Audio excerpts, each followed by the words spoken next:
Alright, good evening everyone. Let's get this underway.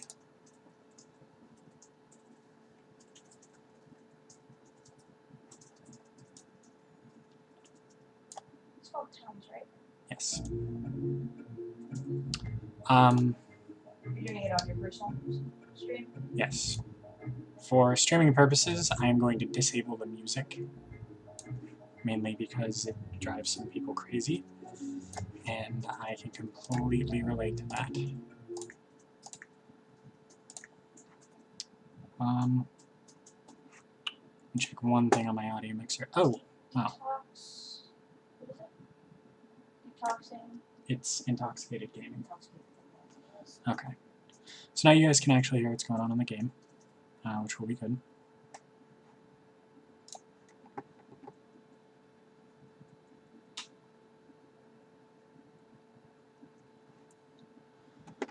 So, we're actually going to start a new game here.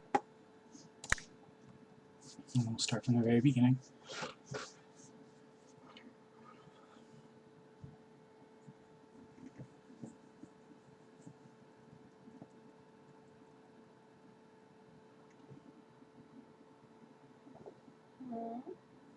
Waiting for it to load. Alright, so, my first word of advice to everyone here is to go into your options, go into games. This option right here, newly built stockpiles / containers, have all items disabled by default. Turn that on. I like pause the game when it starts. I like a 2-day autosave. And I like pause the game when a siege starts so I know if and when my people are going to get attacked. So, all of those are good to have on. I'm also aware that you can't see my mouse cursor. Or you might be able to, I'm not sure. You can see where I'm pointing on the ground though, which is good. So hopefully that will be enough. If not, I will stop the stream and turn my mouse cursor on. Alright, so let's see here. So we mostly want to stay away from this zone. This is your real threat in the very beginning, is this expanding outwards. And so all of my people are right here. And we need to find a good starting area. So I'm actually going to look on the other side of this water, because this is probably going to be better to start on the other side of the water away from the froggies, or very far up into this corner. Mainly what you're looking for in the beginning is these trees, apple trees or pear trees, because they will give you the starting food that you need. Will be your main source of food at the beginning. And it seems like most of them do happen to be over on this side, though there aren't many on this map.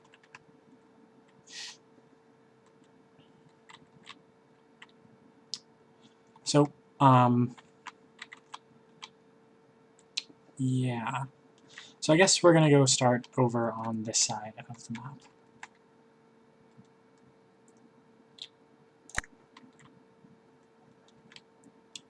So I'm just going to kind of cut down these trees over here to start my wood production. And actually, I'm going to pause stream for just a moment because I need to go change something. I have a couple of mods running and I don't want to run mods while I'm doing a beginning tutorial, because that would be quite silly. So give me about 5, actually, I can just do it on stream. It's not that big a deal. So we're going to go just quit. I'm going to exit out tabs real quick.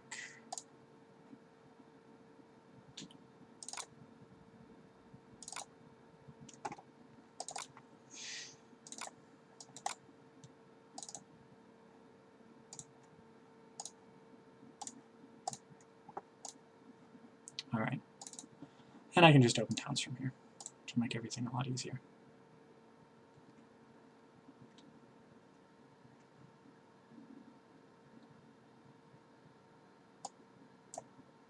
or it can get stuck because it's weird. There it goes. Okay. Anyways, back to towns. I'll generate a new map because that one wasn't very good. Feel free, if you're playing and you don't like the map that you get in the very beginning, to regenerate a new one. It's actually a very good tactic to do so that you don't end up with kind of a crappy map to run on, especially for your first time. Towns also seems to be having an issue with saving your settings currently. So you're going to have to go through and turn all of these back on. But primarily, again, newly built stockpiles. It's very important. Okay, so this map seems to be a little bit better already. We've got food near us. We've got plenty of wheat and trees. Froggies are all the way down in their own little corner. So, we'll start here. I personally like having some open space, so I'm going to start down in this corner over here.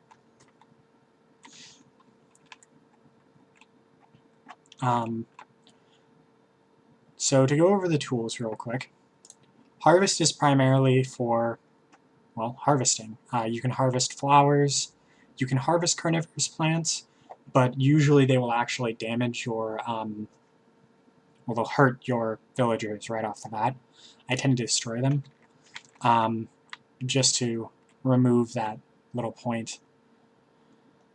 There's also something posted that if you want to figure out which trees have tree keepers in them, which will also attack your people, if you turn on T, which shows and hides trees, and mouse over, apparently ones that have tree keepers in them won't disappear. But I have not witnessed this, so I'm not sure if that is true. We'll figure that out in this tutorial.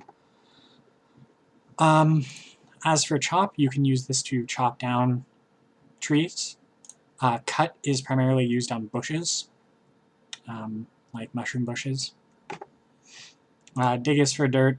Dig is to dig the lower level, as it will allow you to dig out this section.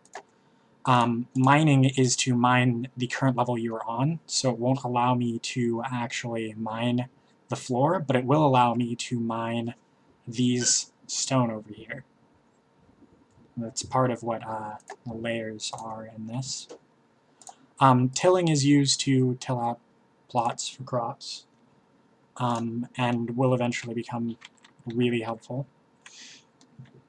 So to start off, I'm going to kind of build a town and go through as I'm building it to show you exactly what you need to do to get that town off the ground. So at least on my map, I'm going to set my people to harvest all of these trees right here.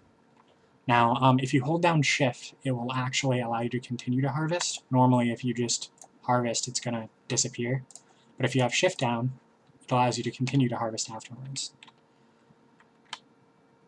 I'm also going to go through and have them harvest all of the wild wheat that is on this side of the river, in a relative area close to me, so I don't have my people running all over the place.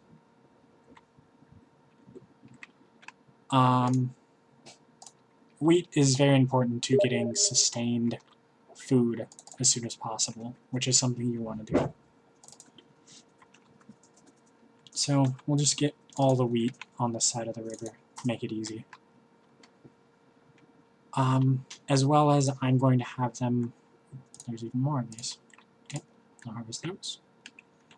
As well as I'm going to have these all cut down. Kind of like that. Because I want this area to be for my town. So I'm going to cut all the trees down, get that all done. I do have the game paused right now too, so my people aren't actually moving.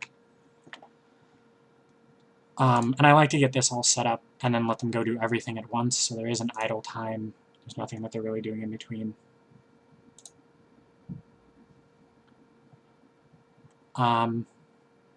So I'm also going to mine these down to be flat, which will allow me to build in this area if I so choose, and it will give me stone, which I need in the beginning anyways. So we'll grab that. Oh, one level too high. And all of those. We'll go over here and get these as well. So right here is where you're going to have to kind of be careful, because if you do mine, you will be able to get these grass blocks, and if you don't want to destroy the grass blocks, then I would advise just mining out this section. If you did want this to be even, like I'm going to do, I'm just going to mine that out to make that even. So, looks like this is the last spot we need to mine, and I am going to let my villagers go. Wherever they are. They're all up here. We'll see them run down. Also, if you use the plus and minus keys on the D-pad,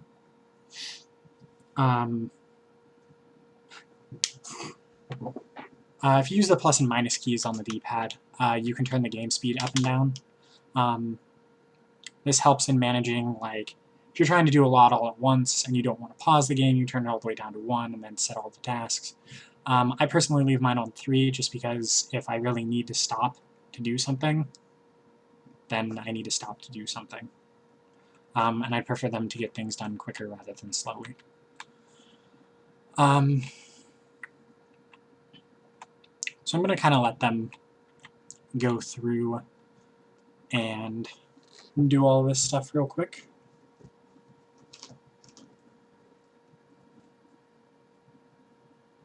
If anyone has any questions, anything you want to know about the beginning of the game, or even a little bit further, I can answer those now, although I will probably be answering them in chat.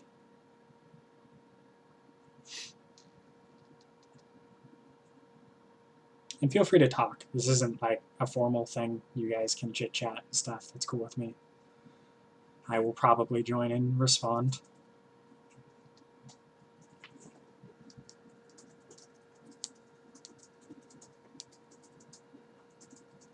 Of course, if you're in-game and following along, I can understand.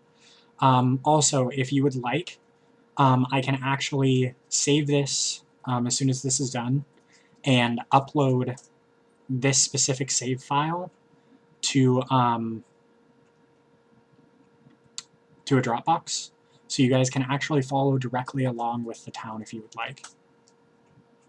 Just let me know if you guys want to do that, and I will go ahead and get that working.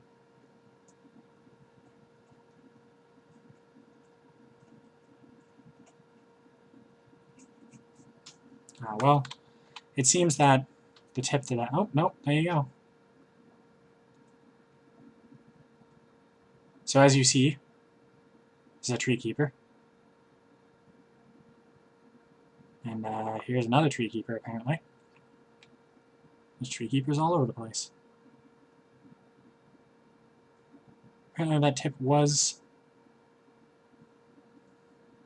correct.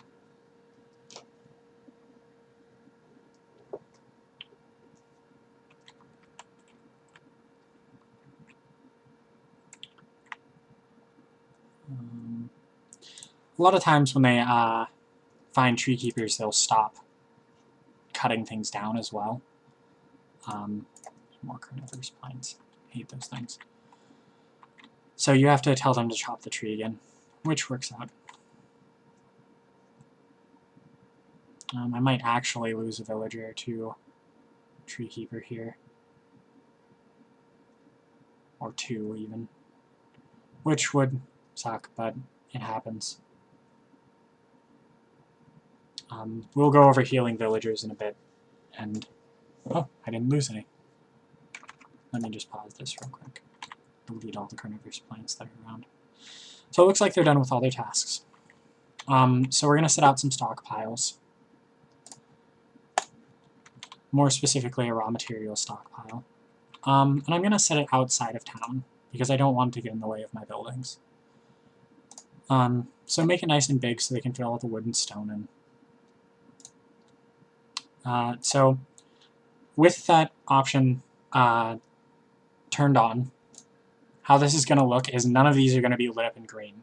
When they're enabled, they're going to be lit up in green. So for now, we want wood, and we want stone in the stockpile. The live stream's been on for 15 minutes. I just finished chopping down trees and pretty much getting the beginning set up.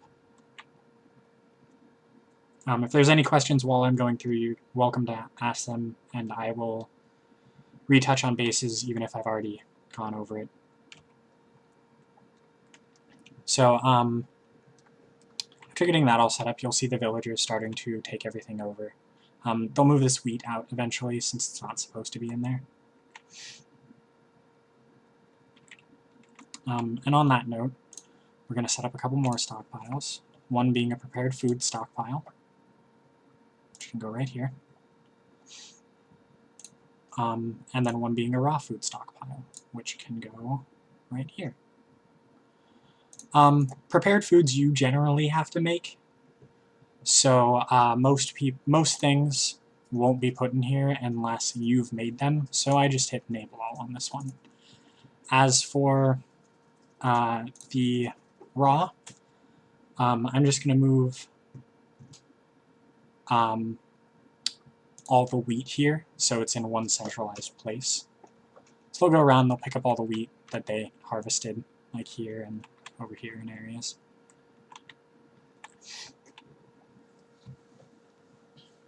Okay. While they're working on that, I tend to destroy mushroom bushes. They don't really have a use until way later in the game. I actually don't know if there's a use for them yet. I know there will be eventually, but for now, they get in the way, especially when you're trying to make stockpiles.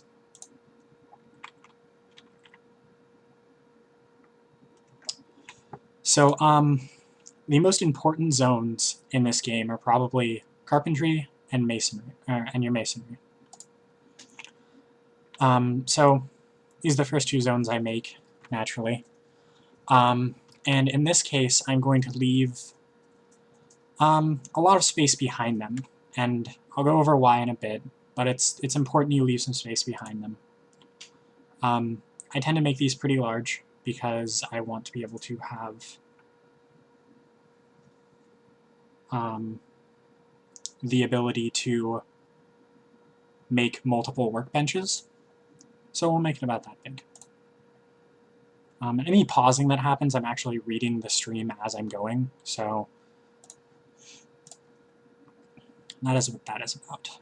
Now, I tend to only leave one space between these two, because later, when I build houses around them, or walls and a ceiling around them,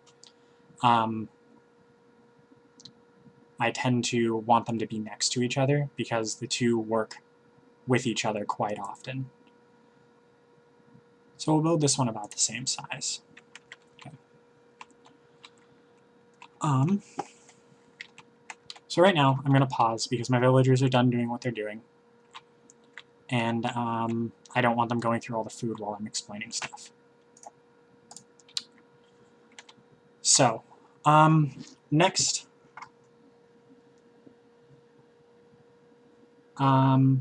yes, there's still that issue if you do dig into the wall.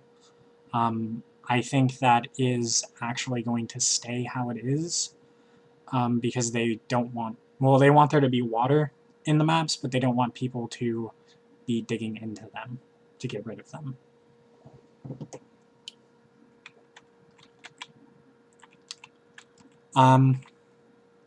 So I'm going to kind of plot out my town a little bit. Your bakery is your probably second most important building, because this is where all of your food will be made.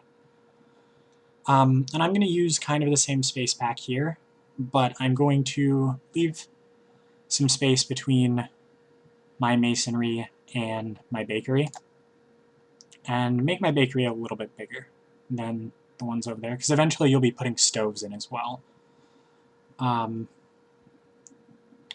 So we're going to make it like that. And as well, we are going to make a kitchen next to it. Now this won't become useful till later, but I like plotting out my towns so that everything is where it needs to be and I don't have to worry about it. And yet again, I only leave one space because they're kind of related, bakery and kitchen.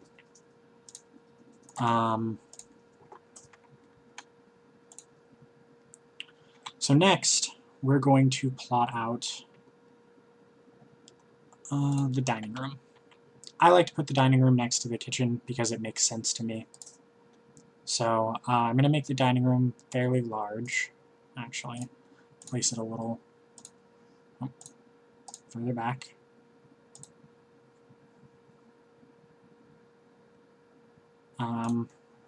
So that's good. Get rid of all the flowers and stuff in my way. These are very important. Don't destroy bushes. I will explain in like 5 minutes.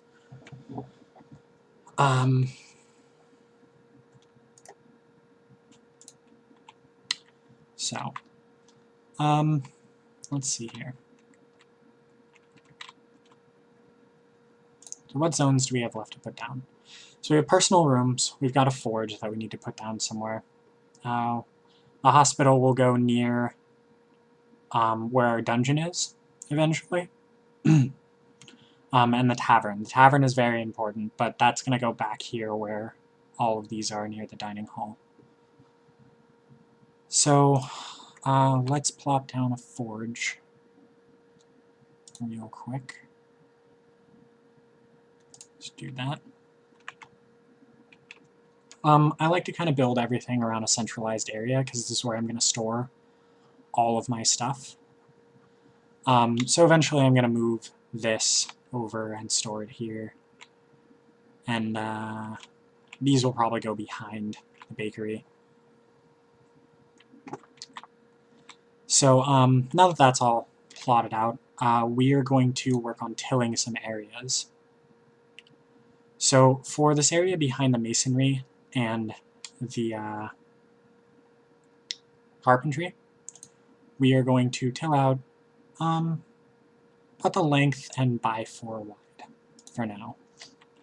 Over here behind the bakery, we're going to till out quite a large section, probably about this big. That should be good for now as well. Maybe another couple of layers here. And let them go do that. So what this is going to be is you can actually plant these pine tree bushes and these bushes as well to create trees. This gives you a renewable resource of wood, so you won't have to worry about running out of wood on the map itself. This is very important to building and constructing, especially later in the game when you're building roofs, which take, you know, hundreds of pieces of wood to build all of the roofs on the buildings that you're making. Excuse me for just a second.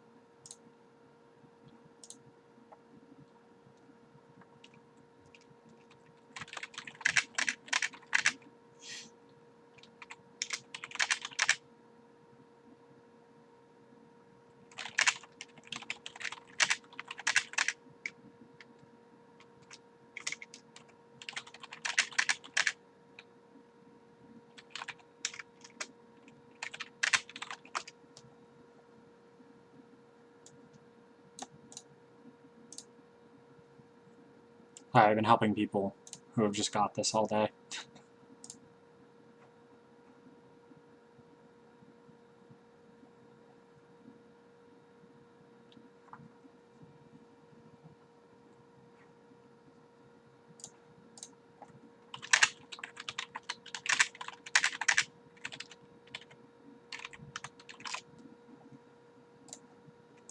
Okay.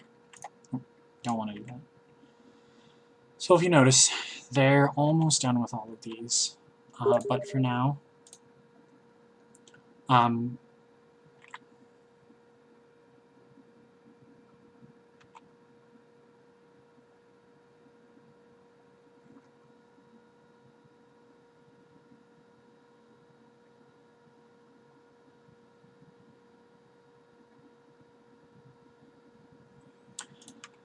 going to go to planting. And as you can see, these require a pine tree bush or a bush. These are for the These are for different levels mostly. There are palm tree bushes around, but not many. And jungle tree bushes are over here with the froggies. Let's see if we can find one. It's bush. Anyways, they're over here somewhere. Wood radish, jungle tree bush. There you go. So you don't want to plant those because they'll run over the froggies and try to get it. Well, they'll try to kill them and most likely get killed. So we're going to plant we're going to plant 2 rows of each. Now, this is kind of risky, planting this many this early, because your characters might run off into the frog area.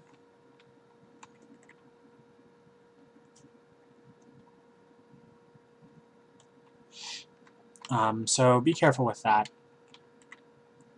As you can see, there's a lot of bushes over here, so they might run off and grab those. And if they do, you will lose 1 or 2 citizens, but we will go over repopulation in a bit.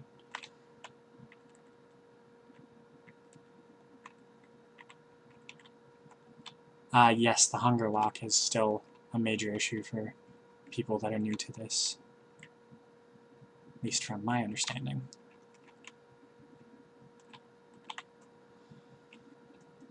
As you can see, they're over here and they're grabbing bushes and planting them. They'll pick them up and turn them into seeds first. For some reason, your townies don't grab the bushes right next to them. I don't understand this. I don't think I ever will. But what are you going to do?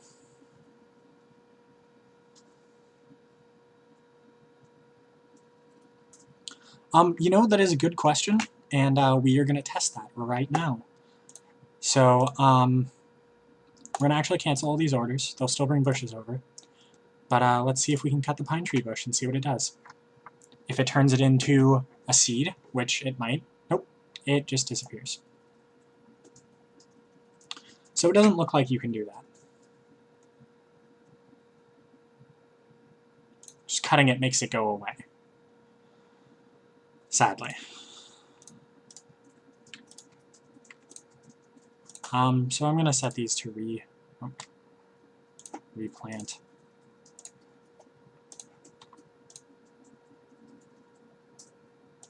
Yep, no problem. That's what the stream is all about.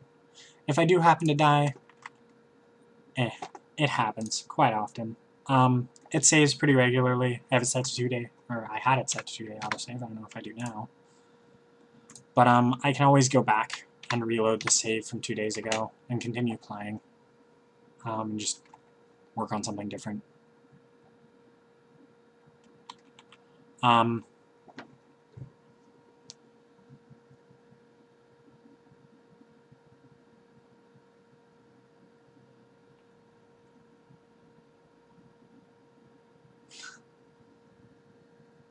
No, Daisy, I am not drunk yet. There's rules for. For what? Somebody asked what the name of your stream was. Yeah. I told them, and then I got in trouble for posting a link. On where? On Dimac. Oh, yeah, don't do that. Where the fuck am I supposed to know that?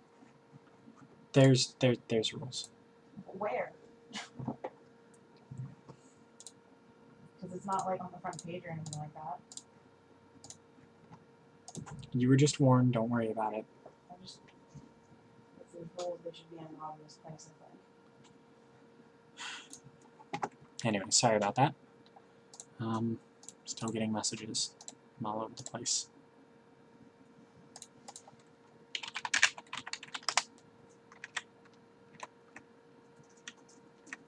Okay, I'm going to close these.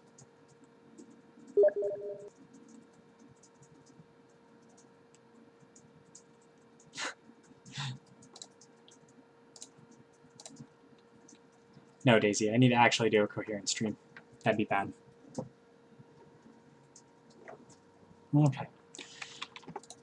So the next thing we're going to do is hit planting, and we're going to plant this wheat. All of this is going to be wheat. This all won't happen right away, but it will eventually. As you can see, this is our prepared food section. It's actually empty, which is a problem. So we're going to tell them to come over here and harvest all of these. And they can get the wheat too. That way they'll be able to plant more.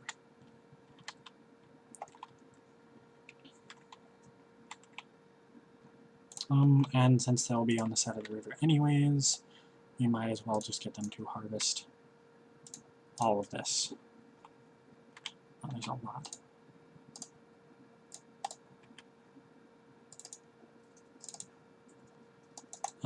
We're going to stock up on food for now so that we don't have to later. I actually have no idea how they're going to get over. I'm hoping it's not too complicated for them to cross the river, or they can't. Alright, so there isn't actually an area for them to cross the river here. And bridges were taken out in the previous patch. So none of that's going to get done. We're just going to cancel all of this.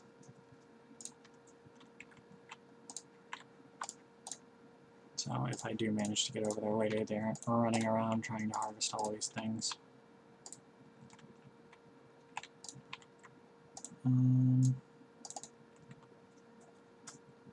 Alright.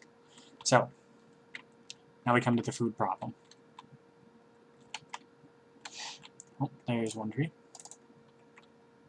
Nah, they won't starve and die. I have a plan. Don't worry.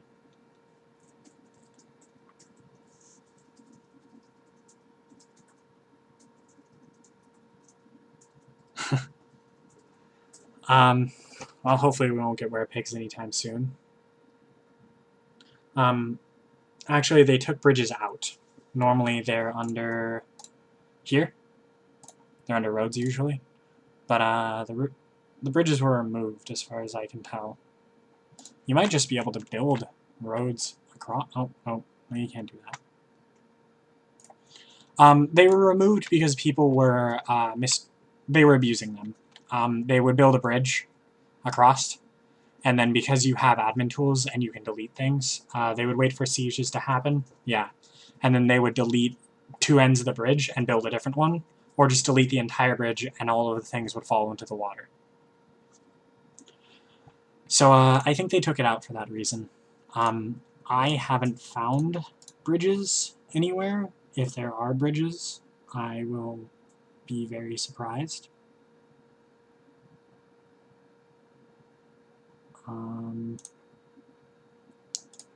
But I have not seen them. Definitely not in buildings. Okay, the townies are out of things to do. They're out of food. Oh, they got 4 apples, which is good. These are slowly regenerating. You can plant... No, the water only goes down, or well, the lakes tend to go down 4 or 5 levels. These streams here will only go down 1 level, which is good. I was about to say something. I don't remember what it was.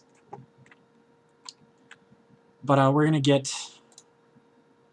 these started. So, like carpentry, we're going to build 3 carpenter's benches.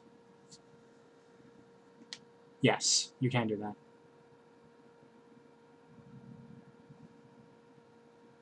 Yeah, I'm actually watching the stream so I can see if things start to misbehave on it. So hopefully I will catch things and not miss them.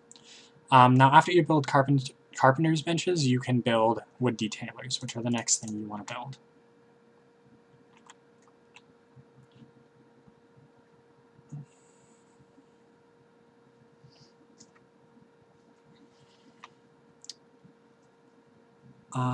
Next, after that, after we have a wood detailer built, which will take a moment. I'm not sure how long I'm doing this. I'm kind of doing a stream to help people who just bought the game be able to play, since it's very confusing.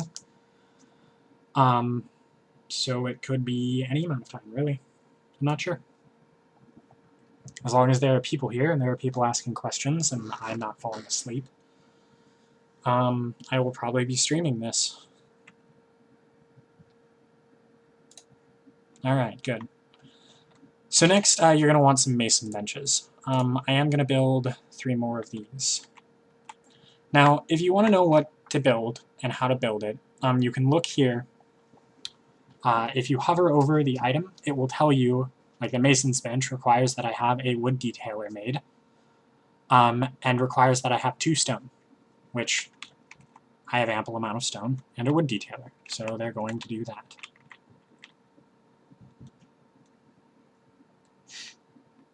Alright, so those are done. Now, probably the most important area is going to be your bakery, because this is where you're going to make your sustainable food source, mainly your bread. So we're going to build 4 baker's ovens, which take 2 stone each, and then 4 baker's tables. Eventually, you will be able to create stoves, which are used to cook meat-based foods. But we need smelters and anvils, which all require iron, and that's going to take a while to acquire. So, you can, however, they have put this in, and I just remembered this. You can make cooking fires. They take flint and wood. Flint is made from gravel, which is right here. You can mine this out to get gravel. And it's very, very handy to do that. But the fires will die down.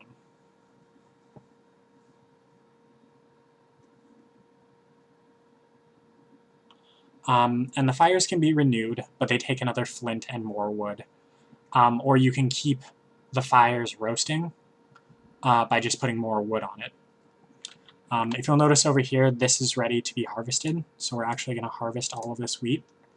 And what all the villagers will do is harvest all of this, turn around and turn it into seeds, and plant all of it.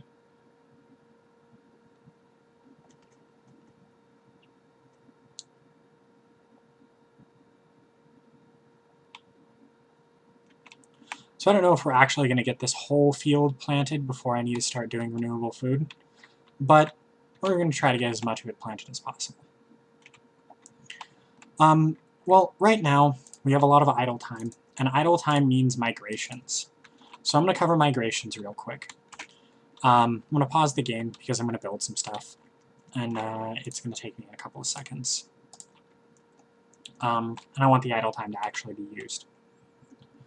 So we're going to use this section in between these 2 mountains as building housing. So you're going to want to go to zones, get personal rooms. Rooms have to be 3 by 3, and I advise that you keep them 3 by 3. Building anything bigger is kind of pointless.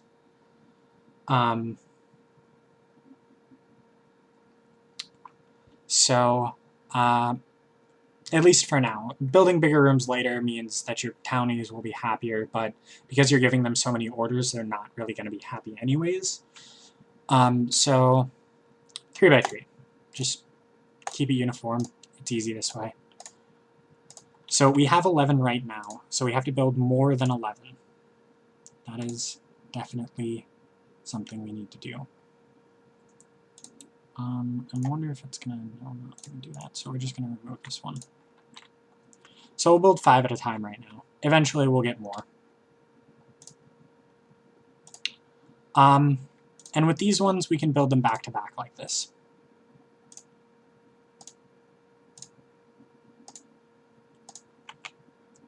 So after you build one row, or these 2 rows back to back, you're going to want to leave 3 spaces right after this chicken. So 3 spaces of empty space in between. And the reason why is because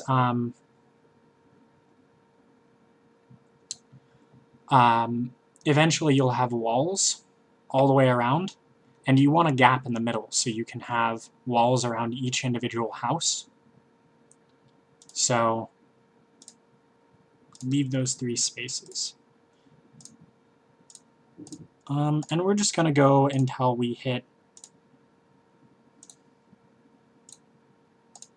up against our stockpiles here,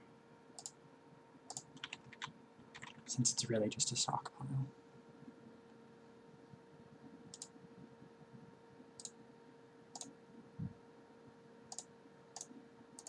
Ideally, you'd have them built all the way down to where the town starts, so like here area.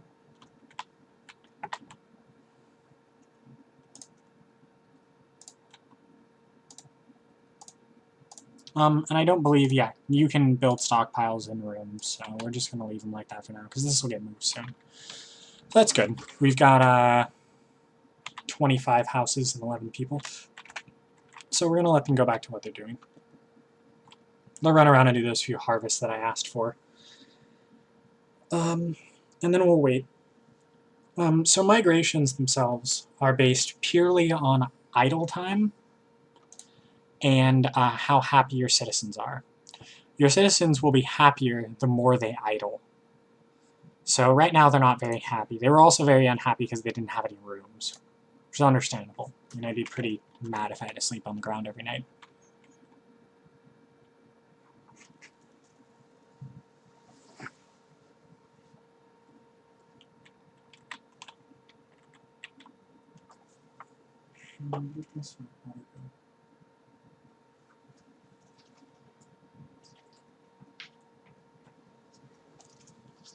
Okay, so we'll see if we can get a migration in here.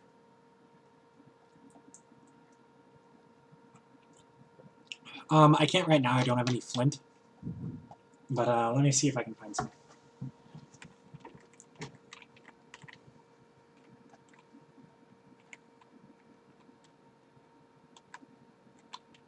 Here we are.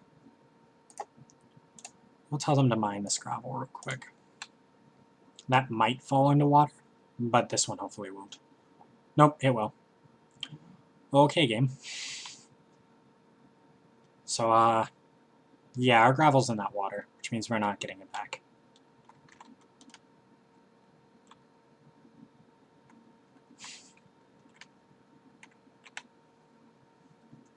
And there's the autosave.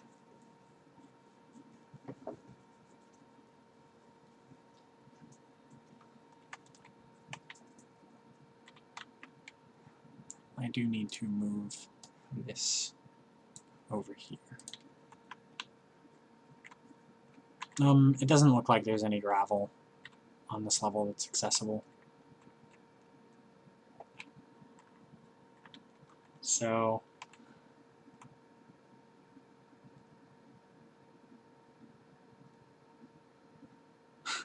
it's true, it does. Their happiness is slowly going up.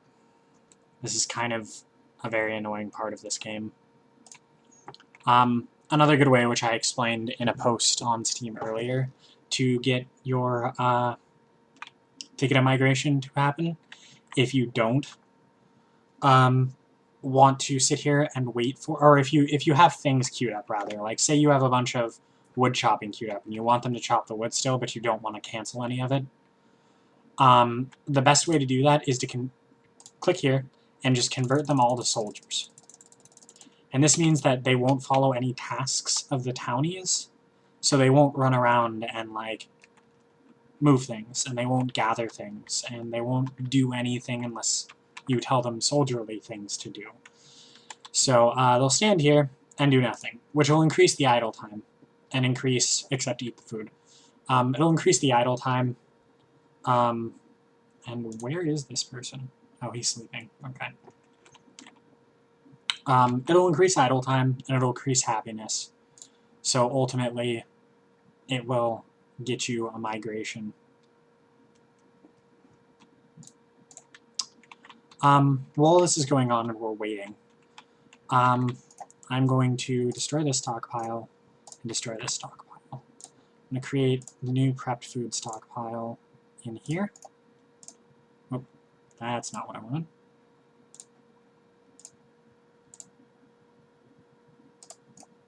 Manage stockpile, enable. Oh, there we go. We got 3 new citizens. Now they're going to run in. The first thing they're going to do is haul this over here. No, he's going to eat one, but... Oh, there you go. You got the update working. Alright, so we got a migration. 3 citizens came in. If you notice, they actually come in with like a ridiculous amount of turns to eating, more than they're supposed to have. I don't know if this is a glitch in the coding or if it's to make it so that they don't eat your food right away. Whatever it is, it makes me happy. So that's the easiest way to do migrations. I'm going to convert these back over because I need them to not be soldiers right now. So we're going to make a raw material stockpile here as well.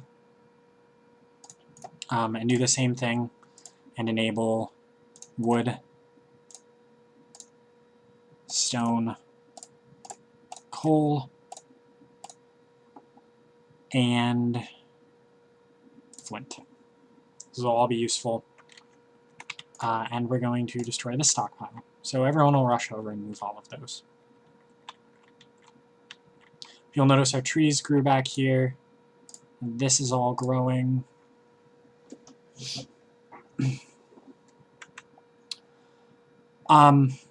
Another thing that's really important and I'm going to cover, priorities.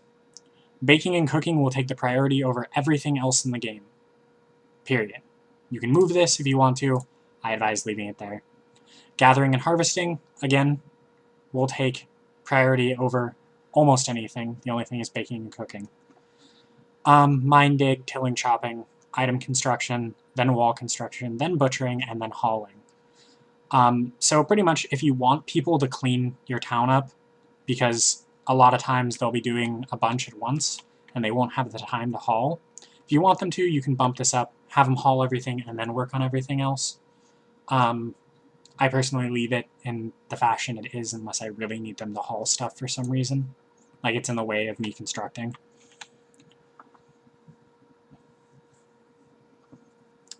Speaking of constructing, now that we have our renewable resource back here, we're going to finish off these carpentry benches. And finish off the wood detailers. Now it's best to have everything as close, all of your resources as close to the areas where they're going to be moved.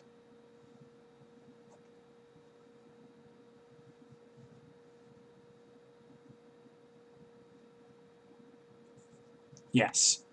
Also, I love the game developers, but I hate the mills they make. Utterly hate them. I will explain why, and I'm going to explain why is a great idea. You go, oh, they're all hungry. Hold on. Excuse my rant. I must go find my village's food. The mills suck. They're terrible. They shouldn't exist the way they do, but they do.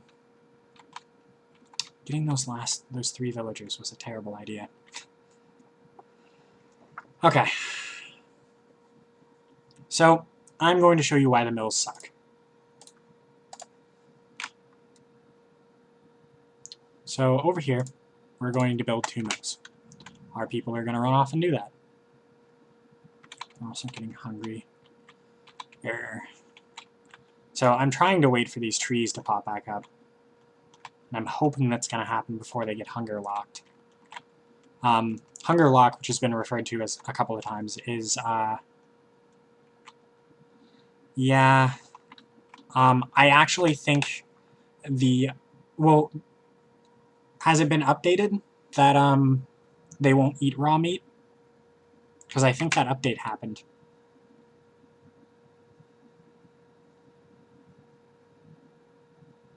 Will they? Okay. In that case, we're going to kill some cows.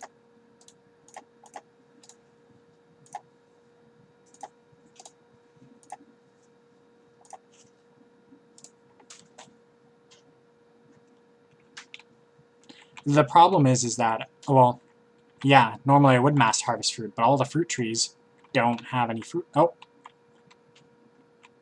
Ah, I see they are. Okay. There's 1 fruit tree. Kill the boar. It makes them sick now, that's what it is. Gives them the slowed effect.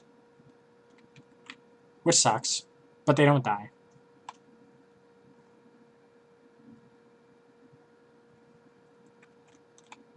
Try to avoid doing what I just did. running out of food. Hopefully the map you generate will have more trees, try to build near them, but this map sucked and didn't have that many. In reality, I should have restarted this one, but I didn't want to sit here and generate a map until I was comfortable with it. I just wanted to get playing. So, my mills are built. As soon as this is done, we can start making bread, which is the most important thing you will come across.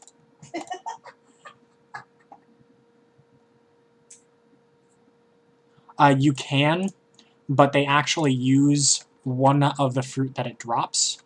So if it drops an apple or a pear, it uses an apple or a pear to create another tree.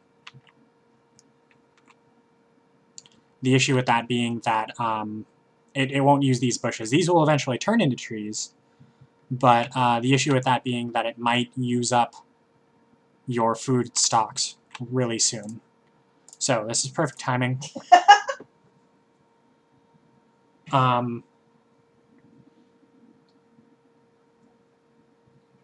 So if you see this, they're taking this and making flour out of it. They're going to make bread out of the flour, which is good, because all the people that are hungry are going to rush over here and get bread.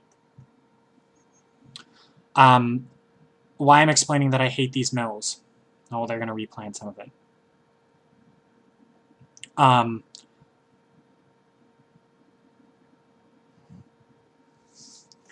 I hate these mills because no matter what you do, if you harvest wheat and you don't have any preset plans for it, it will just turn it into flour. Endless and endless amounts of flour. The problem with that is that you can't just be like, oh, well, I want you to constantly have 10 wheat and 10 flour in stock, because it just constantly puts wheat into there. Now, you can right-click and turn off automatic mode.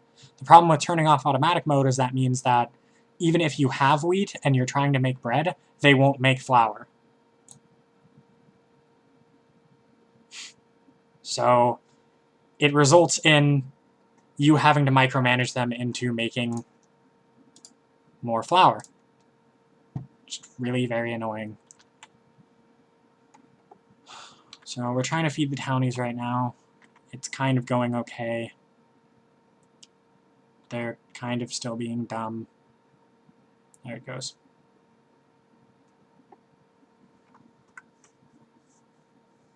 Apparently. So if you look on the forums under modding, and look on the mod list, there's a mod in there called flour production. Yeah, pretty much. They do. The flour production mod creates hand mills and allows you to specify how much flour you want. It's the mod that I usually use to avoid this issue. So,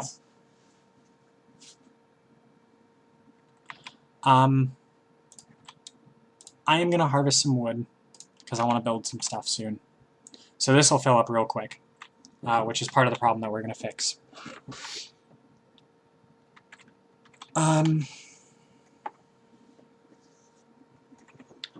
As well as making a tavern. I will explain why the tavern is so very important in just a moment. We're going to make a tavern. I'm going to make the tavern 3 apart from there. Just kind of extend this out a bit. Kind of like that. We're going to destroy this tree. I don't want it there. We're also going to make tavern rooms. Again, 3 by 3, except you want them actually on the tavern this time. And as you can see, there's 1 extra space, but I'm not going to worry about it.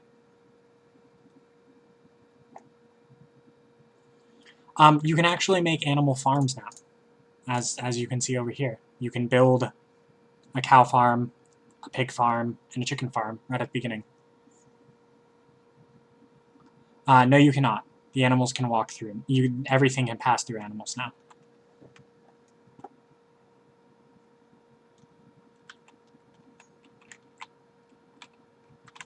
So,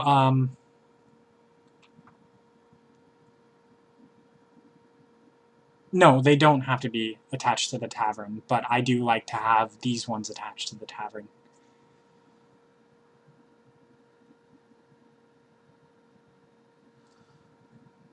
I was going to go on about something. I got distracted with chat. Yeah, I don't remember. Anyways, these will cause heroes to move into your town. We're actually going to start dungeon exploring soon. Hey, look at that. We already have one hero.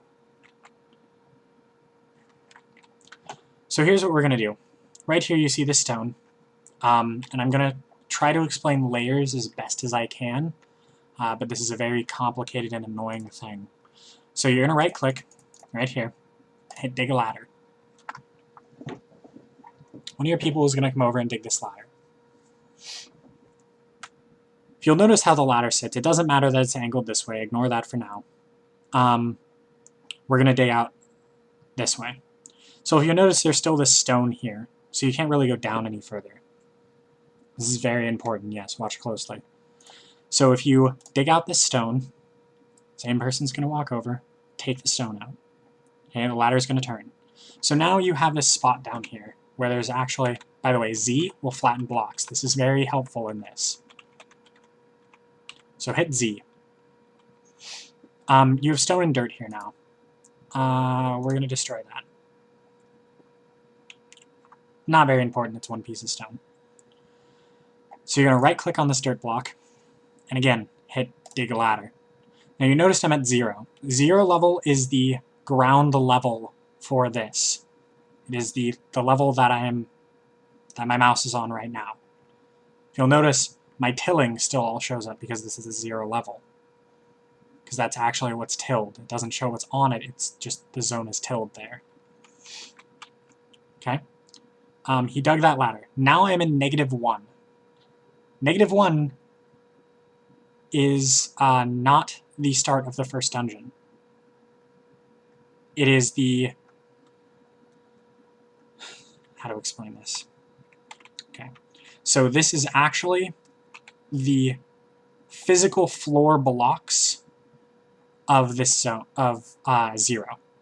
So if I dug stuff out here, you would see these start to disappear from this zone. It's very strange, very confusing. The point is you want to go down 2 every time. You want to go to -2, -4, -6, -8, and so forth and so on. Not quite sure how deep it goes. So again, we're going to mine this out. That is air, which dropped down to -2, which is where one of the dungeons is. So, all of this is air, and the stone starts over here. So we're going to have to go back up to here, and we're going to try here. So we're going to dig a ladder. Hopefully this guy will come out, yes, so that I can destroy the stone ladder. I destroy that ladder so none of my people can accidentally walk down there and get stuck later, for whatever reason.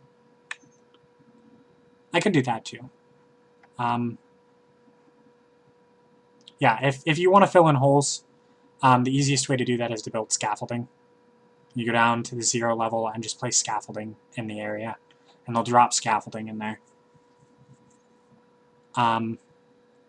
Or I guess he was saying build scaffolding here so that it gets across, and I could have very well done that, but I don't like relying on scaffolding. That's just me personally. You guys are more than welcome to. So I'm going to go over this again so you guys can see it. It's a good way to show you guys again, too. Z to flatten out the blocks. Let me dig another ladder here. And again. I don't know if you can actually go down. I think I might have fallen. We'll see by hitting mine a ladder. He can get down here. Okay. So, as you can see, I just accidentally mined the block. So, again, you can just right-click and hit Destroy Dirt Ladder. And then... Nope, still air.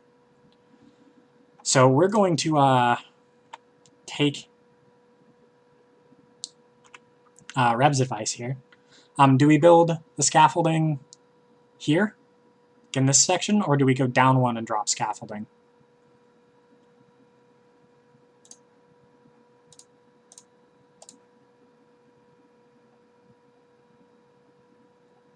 Okay. Just right there. See if they can actually drop the scaffolding there. And here they come with the scaffolding. Okay.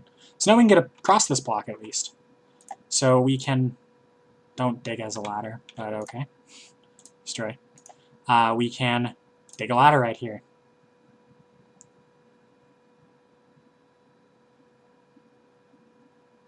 Alright, so the dungeon is now open. If you have been following along, you will have all of these turned, or the things in here turned off. This is very, very important. Green gel comes from slimes that are down in this dungeon, and the heroes will kill them, and if they're... Oh, holy crap. Hold on. If they're down there, the heroes kill them, they'll go down there and try to pick up that slime. It'll get your people killed very quickly, as well as human corpses, human remains, bones, and there's other things. They're not in here, but point being is that they'll go down there and try to get them. Yeah, and the goblin-eyed, spider-eyed, all that. Because I don't have my mods on, I'm forgetting to have them harvest, which is silly of me. So, as you can see, they're down here fighting. There are a lot of spiders. This hero is probably going to get hurt a lot. As they level up, I think their health gets replenished, which is nice.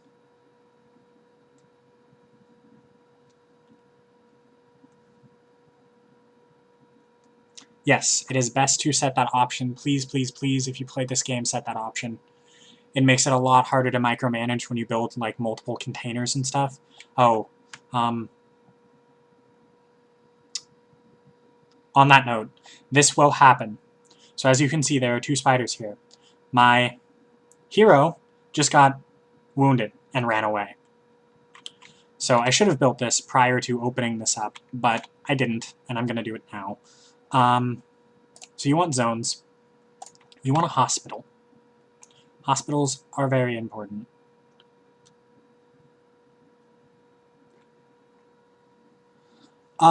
Yes, you can do that if you have the ability to. You can build wooden armor very easily.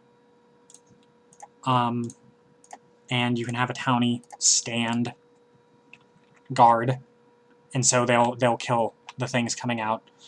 To build armor, you go right into this menu, militaries, armors, wooden set.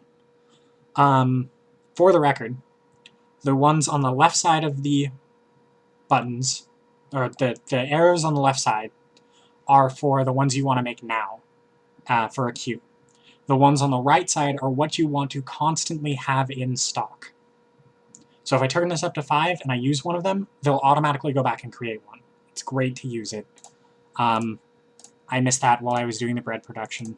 If you'll notice, I have 10 set up. So, but for now, we have this. This is going to require a bed.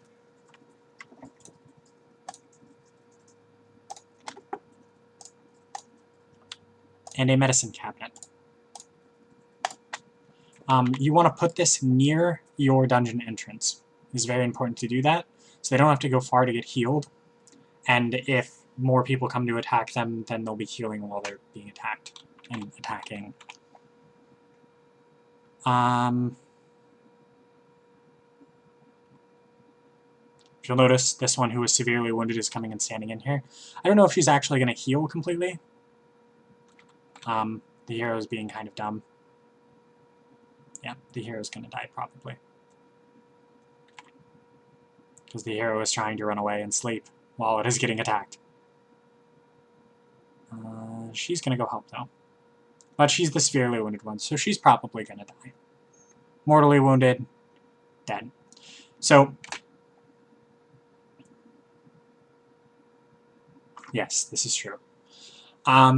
This happens to avoid, if you leave a human corpse and you do not, A, bury it, which you can do under decorations and outdoor. There are tombs. Graves are by far the easiest to make, if they only use stone and human remains. So I suppose we can start our graveyard.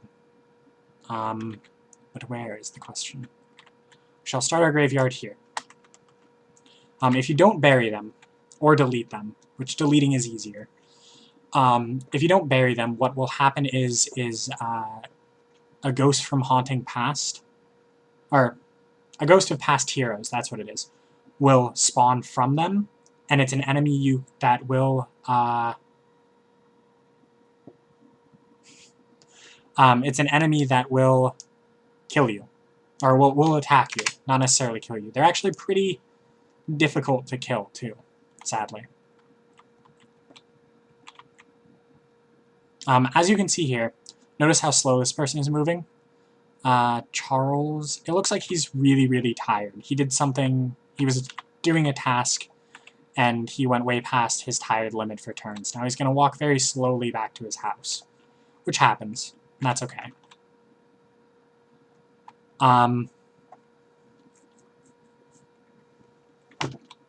However, that's a sign that there's some status ailment that is blocking them, and you'll also see it with the food, the flashing one, and that means they're close to hunger lock. No, they get slow from tired as well, because I have plenty of food.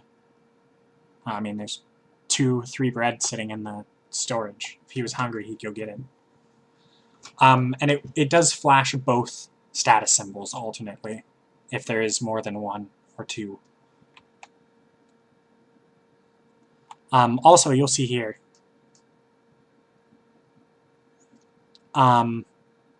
heroes will take food, and they will also take gear. They will not give it back, the gear, unless they die, and they will eat your food. They will leave if there is not enough food.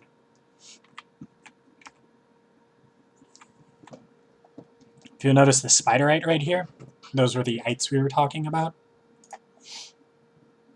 I'm going to destroy the stink cloud. There's spiderite, there's goblinite, all types of ites. Also, if you'll notice, this grave got built. This grave is over here. That is the start of my graveyard. I try to bury all of the people that die in my town because I like to see how many people die by the end of it. That's just me personally. And here she goes again, dragging more people up. But luckily there's a hero to catch him on the way, as well as another hero to catch the other one. If you'll notice, actually, there are weapons that get dropped down here as well. Eventually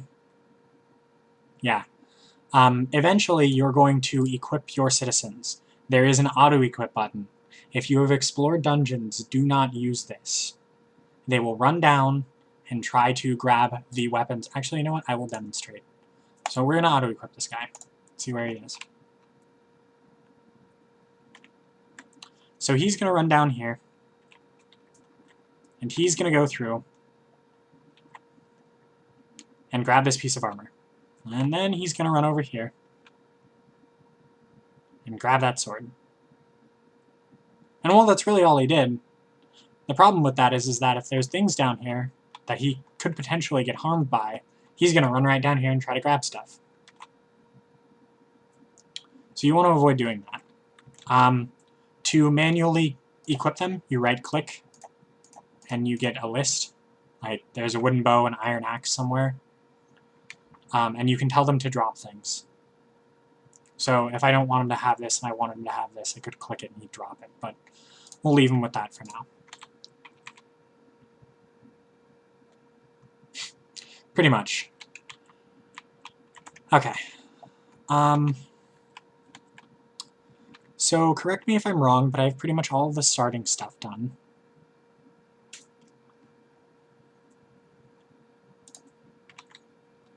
This is a very good base for a beginning town. You have renewable resources, you have renewable food.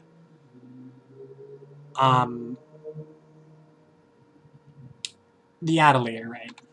Okay, so let's see. Oh, and the marketplace. I don't have a marketplace either. So the market. As soon as it autosaves. Try to find the market. Market. This will allow caravans to come visit your towns. I'll put this in this section. Doesn't have to be very big. Not at all. Oh, also, if you ever feel like your zone is too small, you don't have to delete it.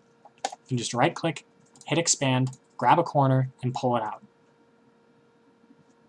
It's really that simple. It'll add that extra lip to it. Your people also tend to like to hang out in the market. I have not figured out why, but they did. They do.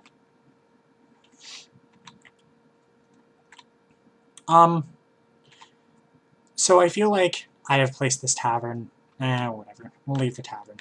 I didn't leave quite enough room for all of the things, but we'll make it work. So the Atelier is right here. I believe that is it.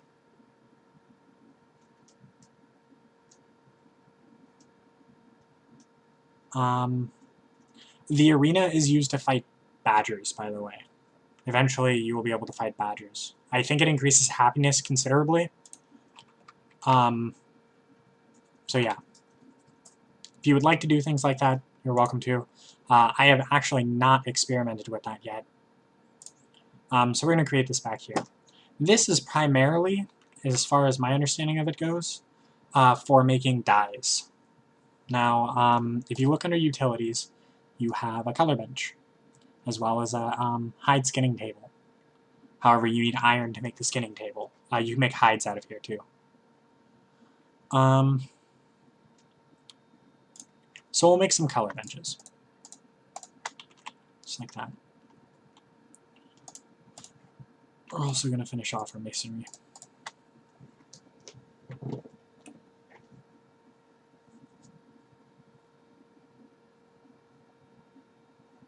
Yeah. Rev is very much into the creativity of this game, and I'm very much into doing tutorials on things. I like helping people. With our powers combined.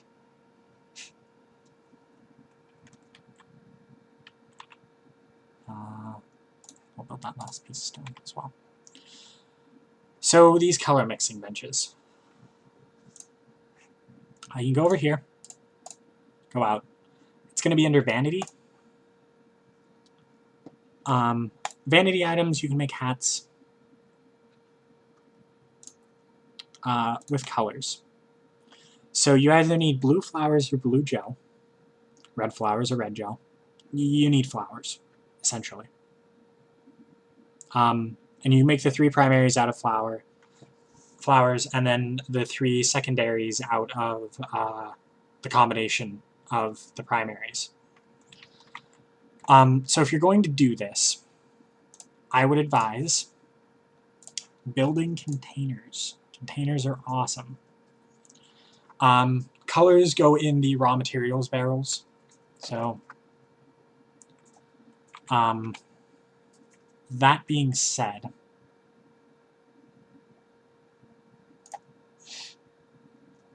we're going to actually destroy the stockpile.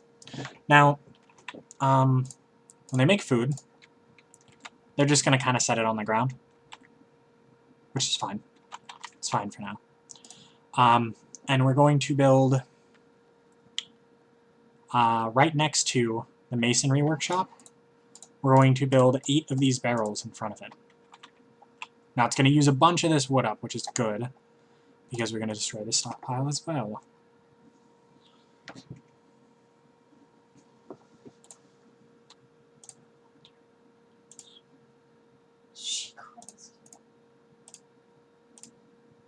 And I'm going to move all my wood here when they're done harvesting. While they're doing this, I am going to be right back. So hold tight.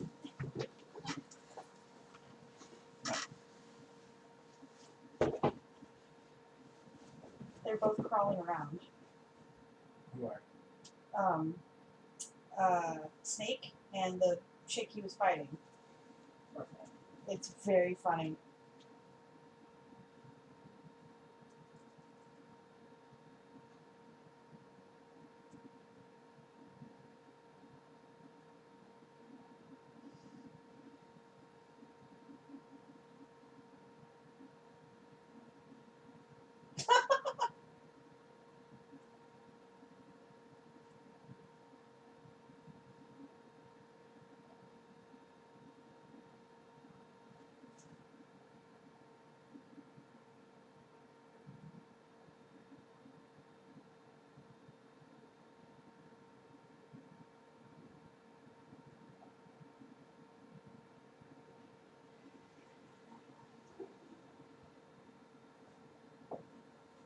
Now you're taking pictures of him. Alright, I'm back. So it looks like they got everything done that I wanted them to get done. So they're moving on to working on this.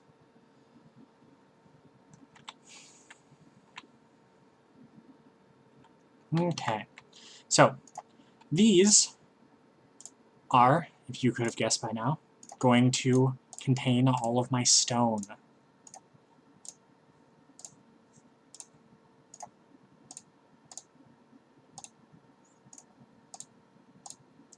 So pretty much how this is going to go is these containers hold up to 10 pieces each. So instead of having an 80-piece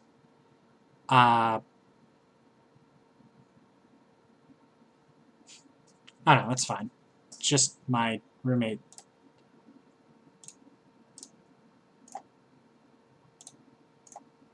So instead of having, well, let me look at these real quick. Stone, that may not. Instead of having an 80 plot stockpile, we have a space that only takes up 8 spots, which is great. Works out a lot better that way.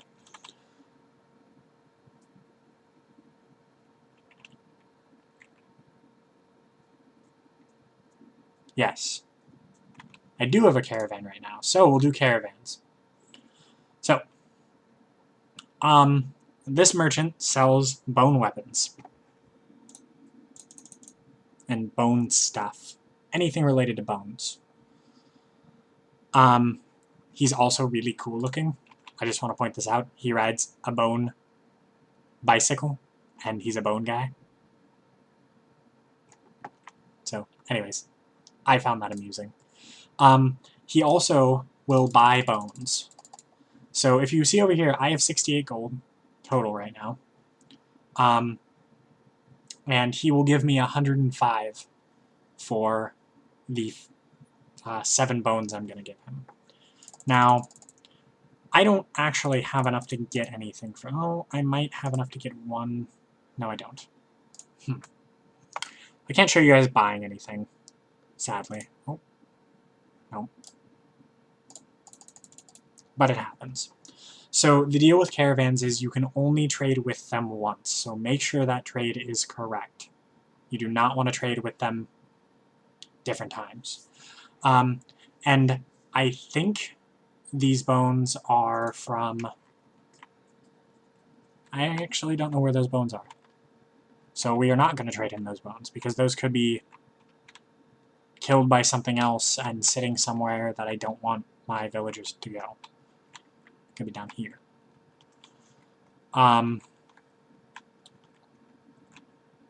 which could pose a giant problem. But regardless, you can only trade with the merchants once, so make sure... Yeah, probably. Make sure you trade with them what you want to trade, because if you don't, then it's not going to happen. Okay. So we're going to have our villagers cut this area out real quick. We'll chop all those. And with that extra wood, we're going to build the other 8 barrels right outside of there. The problem with having this here, I didn't want that there, is that I want to put my barrels for my forge back here. So, while this is important if you want to make colors, it is not important for what I'm using it for right now. So we're going to remove that. I don't tend to build those until later in the game after I've got everything situated. That's really helpful because if you want to make colored roofs or colored walls or colored anything in the game, you have to use color.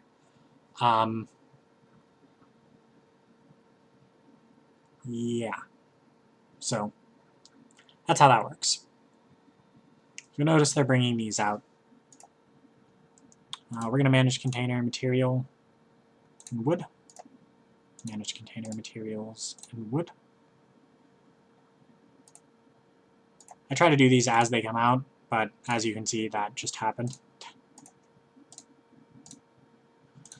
This is the grueling part about having everything disabled, but I promise you it is worth it.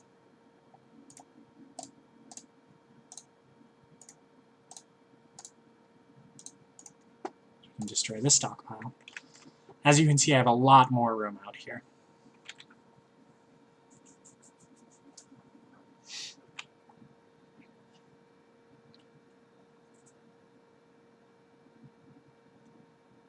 Ooh, I made this just big enough. Curses. Okay.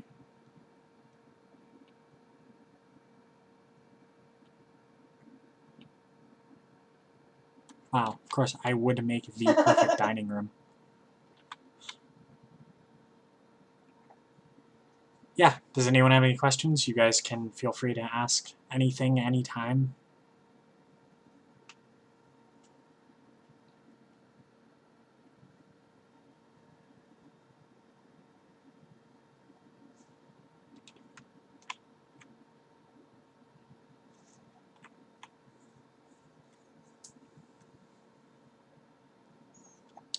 And they stopped cutting. But I still want those gone.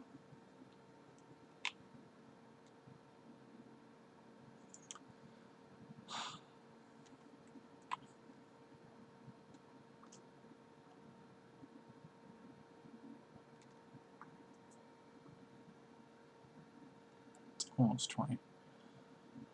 So this is almost 80 wood. So yes, this is normal map.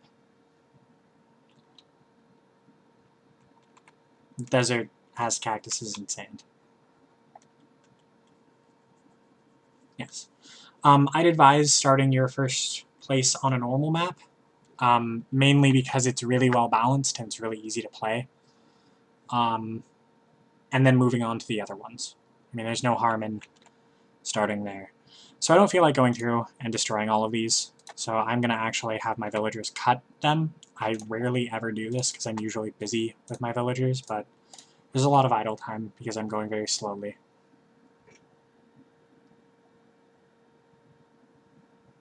So they cut all of those. That's good. So this section here is going to be where we have our farms. I cannot build that on sand. Okay. So, cow farm. Cow farm. Pig. Pig. And chicken. Chicken.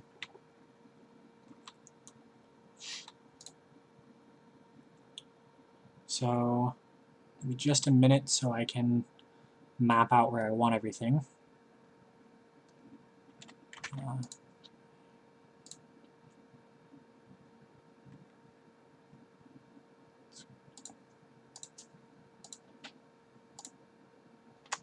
Okay.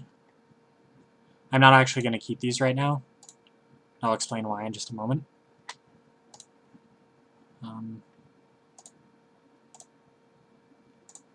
Okay. So, these aren't actually going to be here. I didn't mean to make these either. I'm kind of tired, and so, yeah.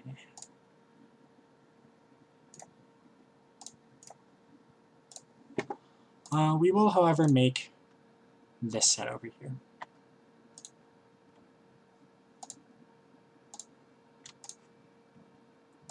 Okay. So, you're going to want to put walls around these, because if you don't, there will be massive amounts of chickens and cows and pigs and things just walking around your town, and they get in the way. And it's a lot easier to have a place that they're kept, because you can go there and be like, hey, you know, I want you to butcher all of these things. And they only have to go one place. They don't have to run around all your town trying to find pigs and cows and stuff. So we're going to build log walls, your basic log wall. I built this a little too close to the hospital, but I can make the hospital smaller in a little while. There's a fence wall? Where's the fence wall?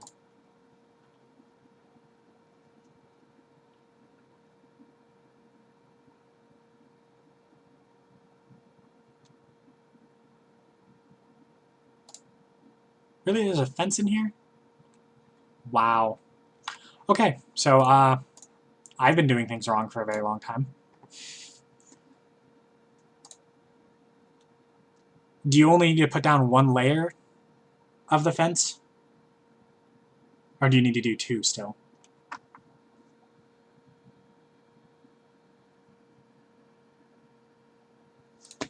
Well, that makes life a lot easier.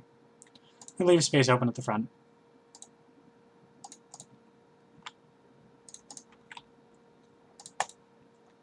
I was going to demonstrate walls with it, but this works too.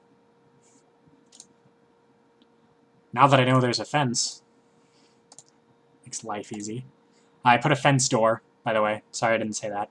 Put a fence door right there.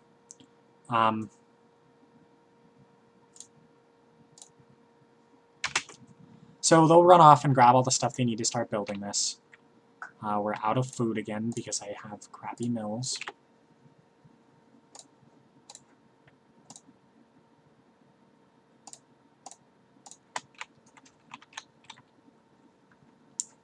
I should still have stone. I do. Good. That is good.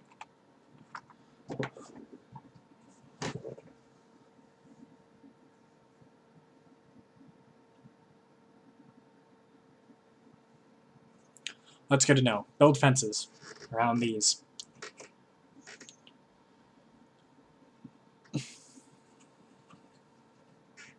So you don't have to build things too high like I was doing. If you'll notice, these are grayed out. It's because they're still missing. No, no, they aren't. They're just grayed out. No, it's because I have T on.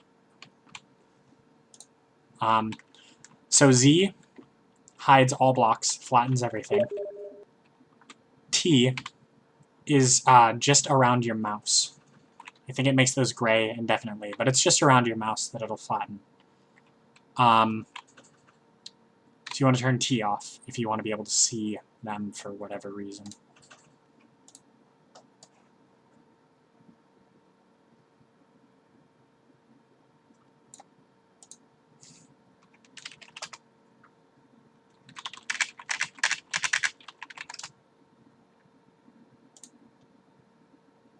This? Oh, what's that?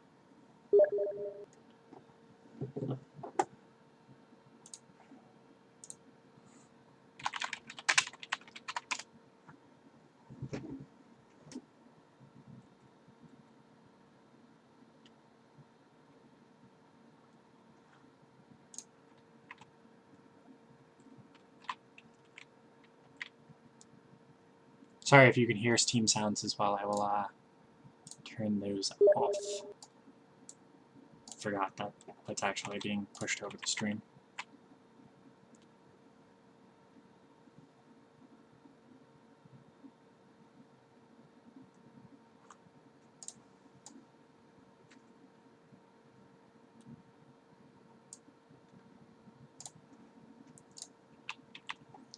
Okay, so as you see, I've built a few more mills. You can stack them like this; they won't get in the way. So I'm going to finish my production of. What do you need? You need a cow. Okay. Still need to pick for that. Eventually, the pigs will pop up here, and the cows will pop up there as well. I'm out of wood. I am almost out of wood. I'm just harvesting. So I'm going to tell them to cut. I'm going to kind of pick up the pace a little bit, because I've been waiting to make sure they do things and stuff like that. So if you need me to slow down or have any questions, let me know. But I'm going to pick this up so I can kind of move this along. He's still here. Oh, he's leaving. Alright. So, more utilities. Finish out my benches. And finish out my bakery. I'm really waiting for them to finish exploring all of this, which it looks like they may have. Nope, there's still sections.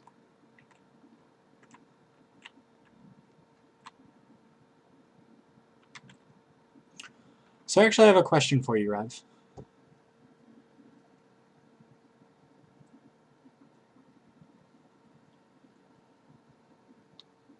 Actually, I can just test it.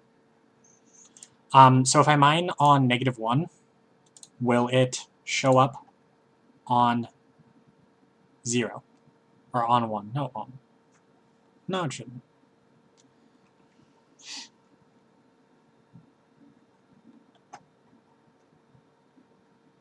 What?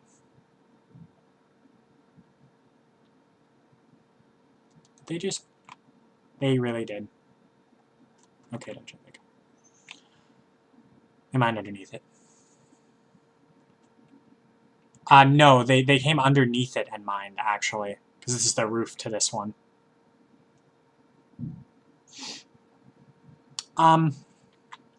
You can mine on -1, but it's kind of pointless. Just go to 2 after they've cleared out. If you need stone for something, like, I'm pretty sure dungeon walls still count as stone.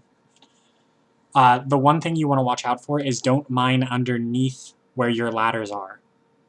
So this area. Oh, wait, that's not going to matter. Anyways, I was going to go on about something, but be careful where you mine. I've had my ladders fall. Let me put it that way. I've had them fall down a level, and my people can't get back out. So they get stuck down here. And if you're doing a mass mine, like I'm about to,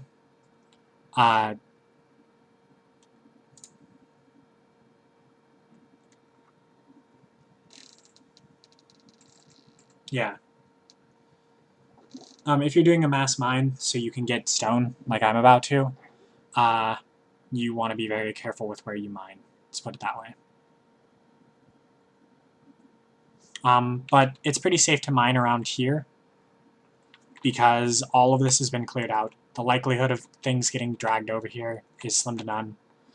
If you'll see, here is water. Water is bad. Do not mine around water.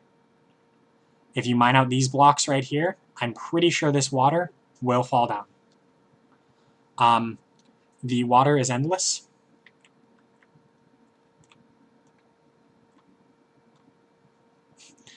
The water is endless. The water will drown your entire townies. It will flood this entire cave, and you'll have to go over to this side to be able to get down any further. Just how it'll work. It'll flood all the way out into here, and it won't matter. So be very careful.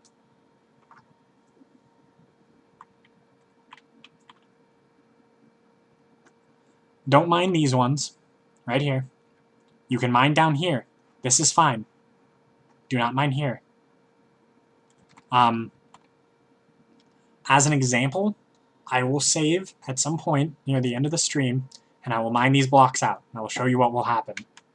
It will not be good.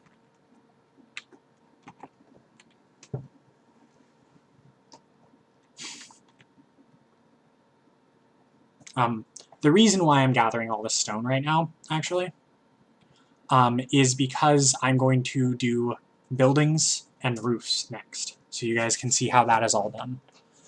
Now, the benefits of actually putting things in buildings and giving them a roof is that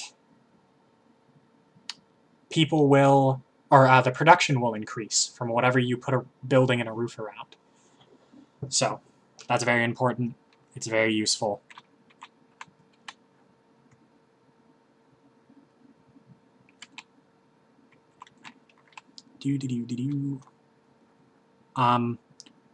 We are also going to hit harvest on this again.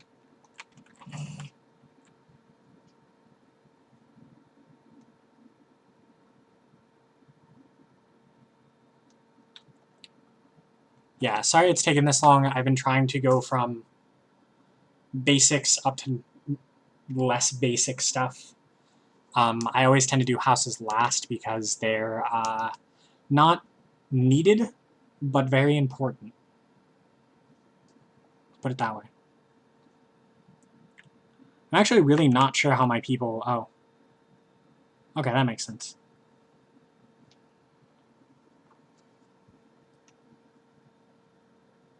I have never built anything underground. I do not know. So maybe Rev can answer that question.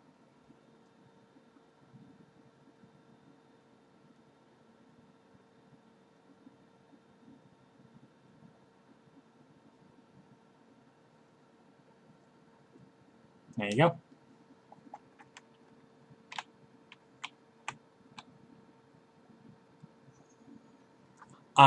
I like to use stone walls, personally. I don't like wood walls.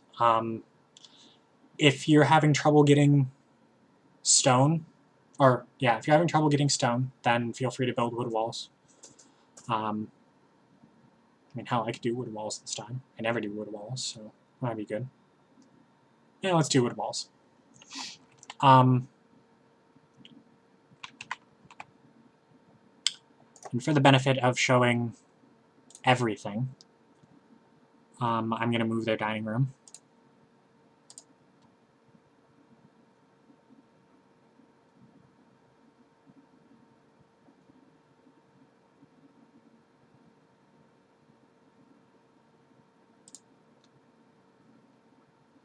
Make it quite a bit smaller.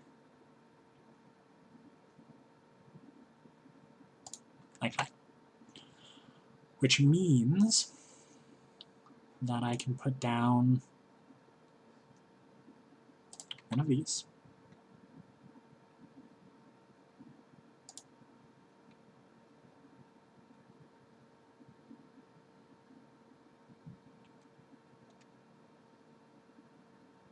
Except way back here.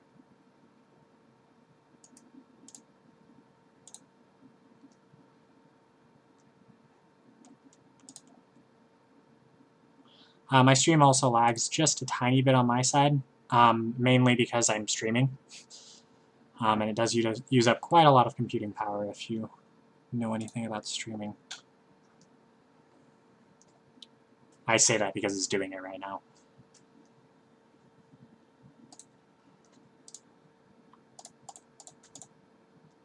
So here's another note. If you already have these built, do not destroy them, because they will walk over here and just place them down.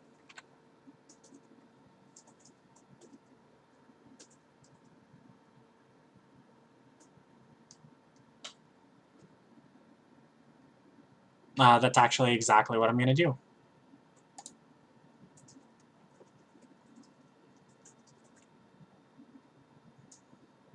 Or they're going to be dumb. Okay.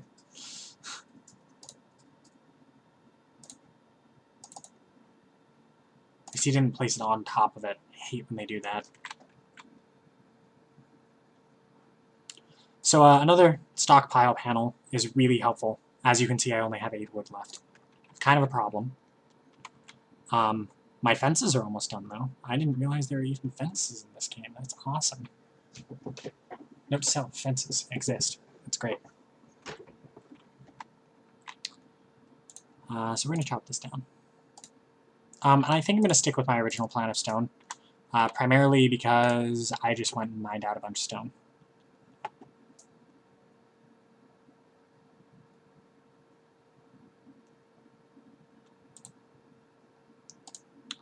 Here we will do a very explained version of the time-lapse, though, and hopefully that will assist.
Okay. Oh, these barrels back here. We're going to do coal and coal, iron and iron, flint and flint. You're not gonna really get any more of these right off the bat, so I'm just gonna kind of leave them open.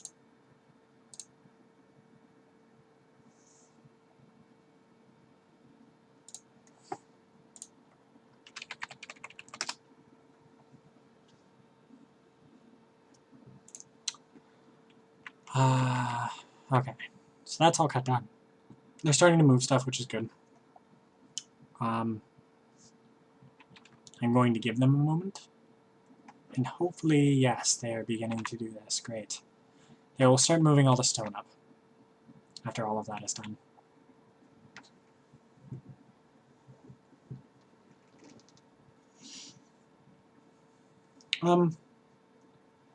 I like the wooden walls idea because they'll let me do things right off the bat.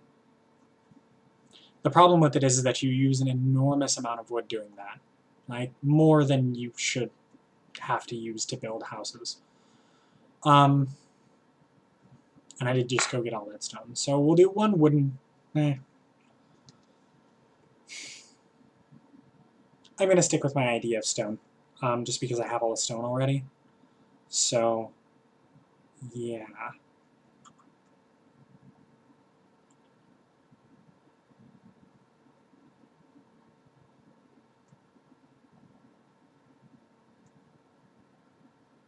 I have not built a real house yet, and it does take a lot of wood. I've seen it done. But I'm cool on that. I'm going to do my workshop house. Oh, So the point of building these, that's really annoying. We are going to delete that bench though. The point of making these was so that we could find some of these flowers and be like, I want you to harvest flowers.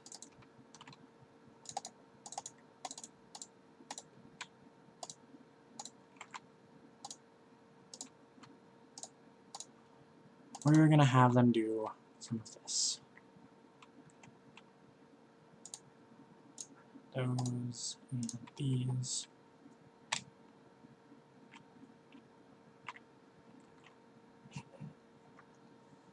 My game is going very slow also.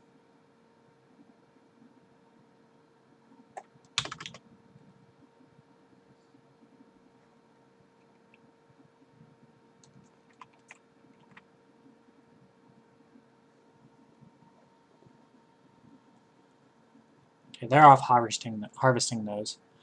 Because I'm lazy and I don't want to make more barrels. I'm going to do this. Go here and go manage materials. Oh, going to be under colors. Red, manage colors.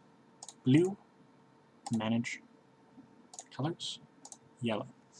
So they'll pick up all those flowers and they'll move them right here. That'll be good. It's not lag from the recording, actually. My computer is lagging very slightly while it's playing this, because it's also streaming. I'm getting 11 FPS right now. It's because Procaster tries to limit how many frames per second the game can put across, and it doesn't like it very much. It's Procaster, but it works better than XSplit, which was what I was using the other day.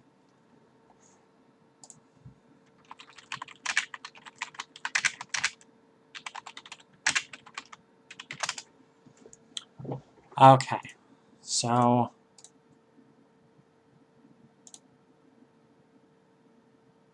colors. We're going to go through and enable all the colors as well. Oh. This might take a lot of time for you to do, and this is why stockpiles that aren't enabled are annoying.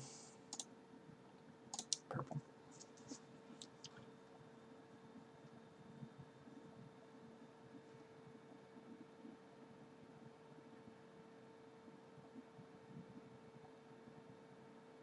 Yeah, that's true. The only reason why I was going through and enabling them individually is because green gel, red gel, and blue gel are in here, and there's a metric load of green gel down here.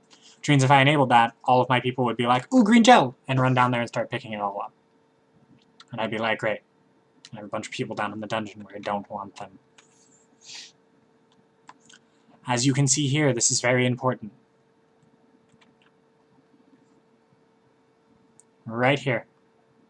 These two spots are iron. Now, if you were to dig right here, the likelihood of iron being right underneath this spot is, like, I will bet you 99% of the time if you dug down right in this area, you will hit iron. End of story. That is important. Watch out for these. These are good. You want iron. I doubt I am going to get to explaining it today. Here's coal. Coal is very important too. Yet again, if you dig down right here, you will find coal. You might even find some coal over here. I doubt I will get to explaining it today because it takes quite a lot to explain, and I need them to finish exploring the dungeon before I can. But mine shafts. Mine shafts are very, very important.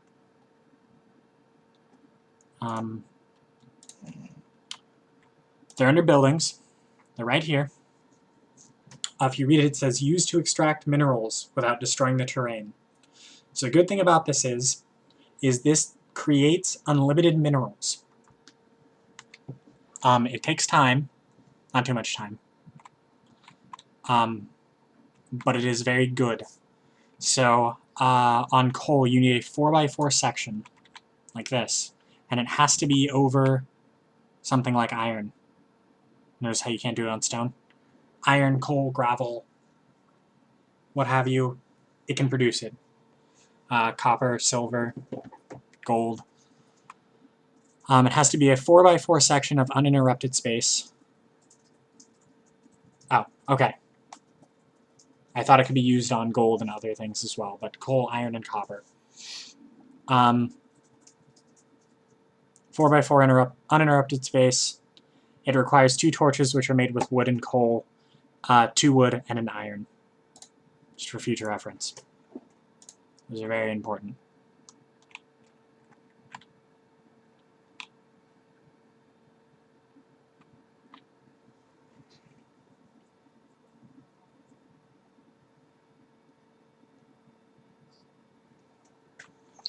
Okay, all of these are over here now. So we're gonna go into Vanity and go to colors. Let's see, we have 4 blue. We'll make 4 of those. We have 11 red.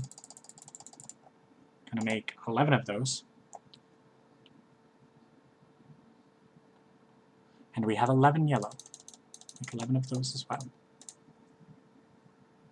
And they're kind of just these drips. They look silly.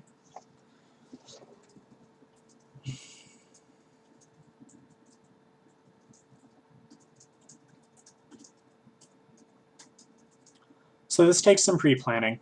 I'm not really going to do it, I don't think, because I just wanted to explain how to actually make the colors, by the way.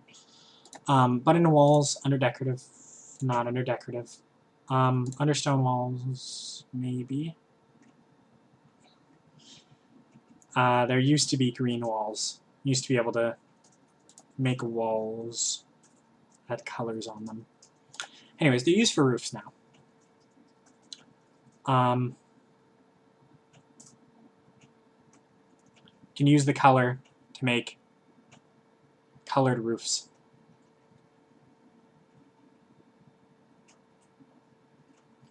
I tend to make wooden roofs just because they are easy to make and you don't need a lot of space for it. You even have a market roof. Look at that.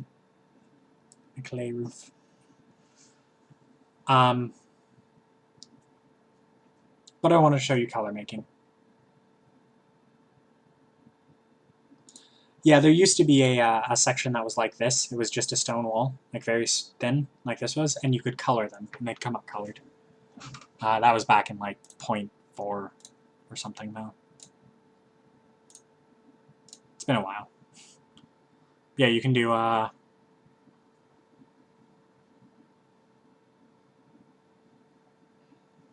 wood, wooden spiked walls, do a bunch of stuff. That's all done. It looks like all of the all the snow is still being hauled. Just wondering why people aren't actually hauling. Oh, there. So my town might die here. A side note. There's a bunch of people not moving. Troy's nope. Okay, cool. Really not used to not having. With the production mod that I use, the flower mod, your people can be completely self-sustained. You can walk away from the computer for hours and come back, and they will still be there. It's because you can queue up making flour. It's very frustrating that I can't do that, and it bugs me a little bit, but it's fine. I will go back to having my flour production mod eventually.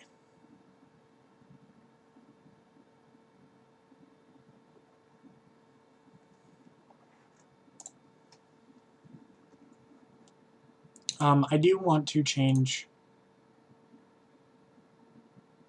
You can get it in the modding forms. It's actually on the forums here. I have it open. Give me just a second.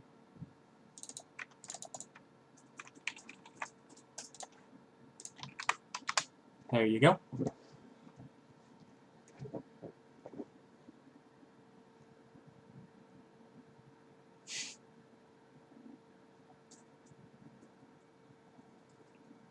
You're going to have to copy and paste that link because it didn't get the end of it.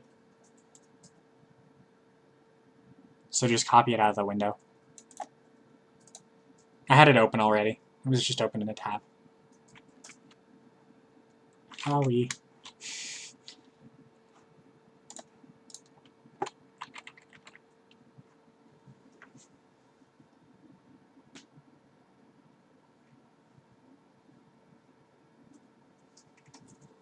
Okay. So if you'll notice, despite having silly amounts of bread already, well, I don't really have silly amounts, but I have a lot of bread. Oh, that's all full. That's why they weren't doing anything. Okay, so I have 80 stone up here. Total, I have 143 stone, which is perfect.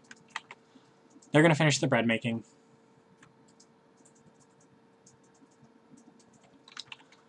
So we're actually going to do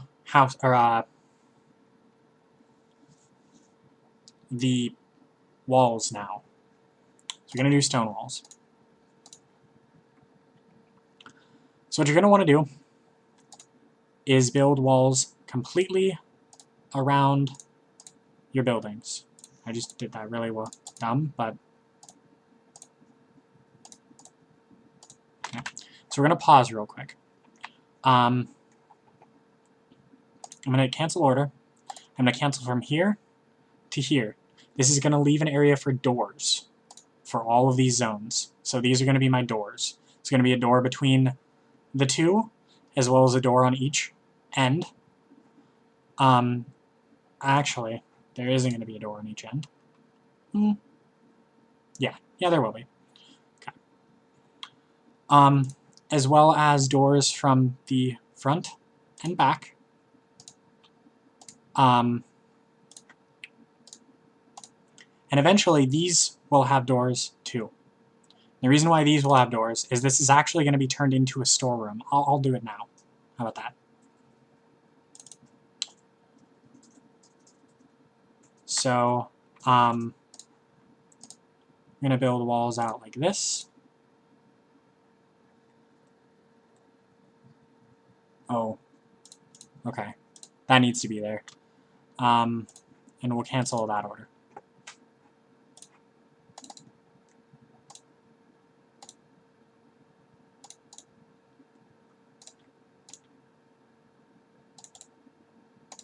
Okay. Which means I want these. I have a mild case of OCD, so excuse me as I make things in line. So we'll go on that. So they're going to run around. They're going to put all these walls in. So they have nothing else to do. This is all they're going to be focusing on. And they should have enough to complete all of them. If not, I'll get them more.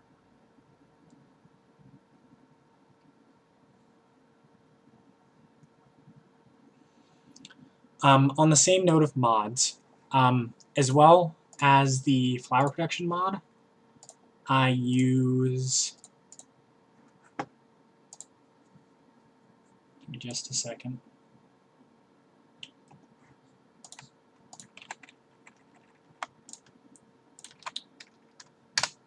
This mod for querying. It removes the need to go down into... I want to build that. It removes the need to go down here and cut out huge chunks of dungeons just to get stone. And the reason why this is annoying is because, well, they have mine shafts for all of the resources. You can make resources up here. Really, the only resource you can't get in abundance above ground is stone. And it's kind of annoying. I don't like having to go down and mine out huge sections and then have my people carry it all back up one at a time. So that helps a lot with that. Okay. So this is done. We're going to build the second level. So if you notice, next to my mini-map, I don't have a mouse, so I can't show you. Well, I can. It says level. So level, you want to be on level 2 now. So just actually build all the way across. Don't worry about that gap. Just build over everything. Including all of that. And I'll explain why in a moment. I'll leave one of them open so you can see why you want to build there. So leave that one open.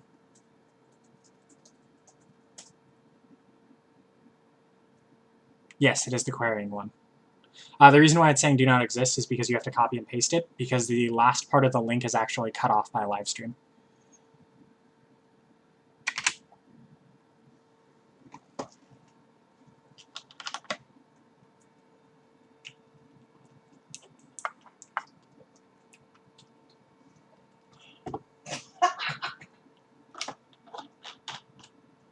Listening to Mario talk about something?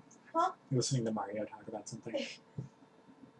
We were commenting on the fact that the computer this guy's using is a MacBook Pro. In the game, it's a MacBook Pro, and you know he's crying. He's like typical Mac user.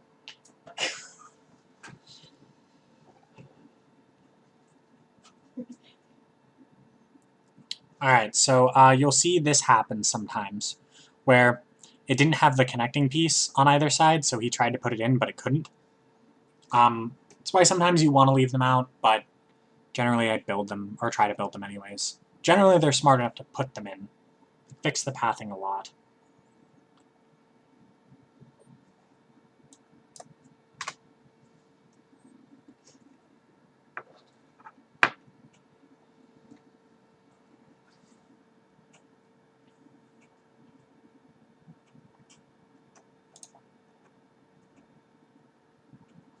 Looks like I am almost out of stone.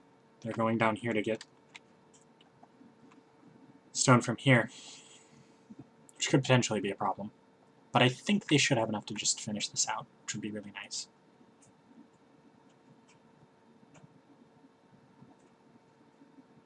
And if they don't, they don't. I go mine, 20 more or whatever.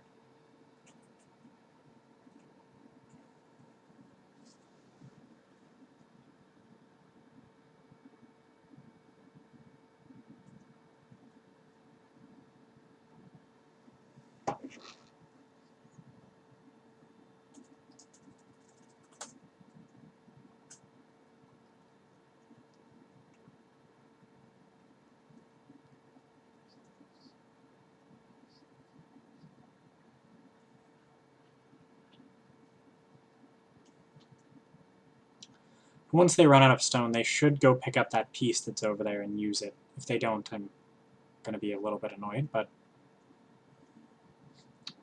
we shall see. Yeah, they got breaks all in the beginning.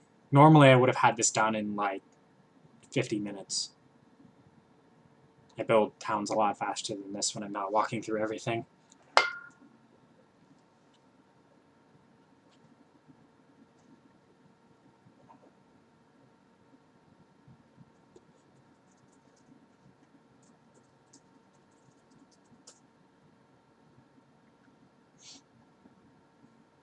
If you'll notice they're walking over that one spot, eventually they will not be able to do that, which will be good. Just to make sure. Ah, okay. Oh, he got down somehow. Did you see that, though? There are people up here on this third level. This is bad. They will get stuck. They are stupid. If they get stuck up here, they will starve. You can't see them from here. If you'll notice, I'm on level 2. You cannot see the people that are up there. Always make sure to check one level above when you finish building. Always check. I mean, you can scroll all the way up to level 12, but always check at least one level above. to make sure that there is no one standing up there, because they will starve to death and they will die. It is terrible. I've had like 10 people die this way at once.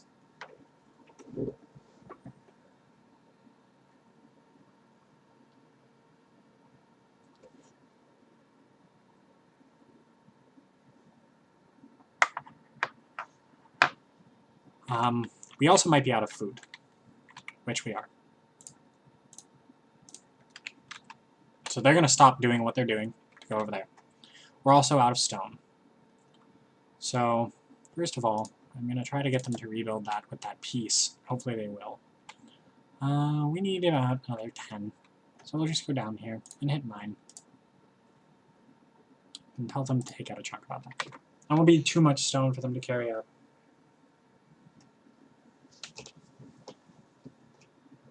I luckily live in a city, so I do not have to worry about satellite internet, because I would not be able to do this if I had satellite internet.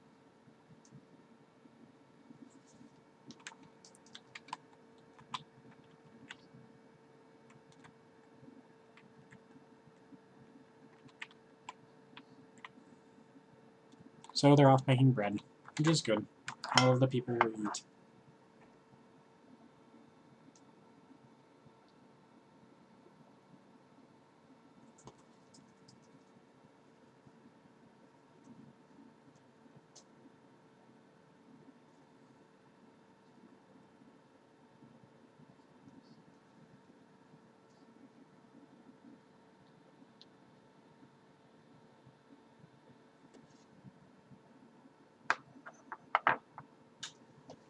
So, I think the plan,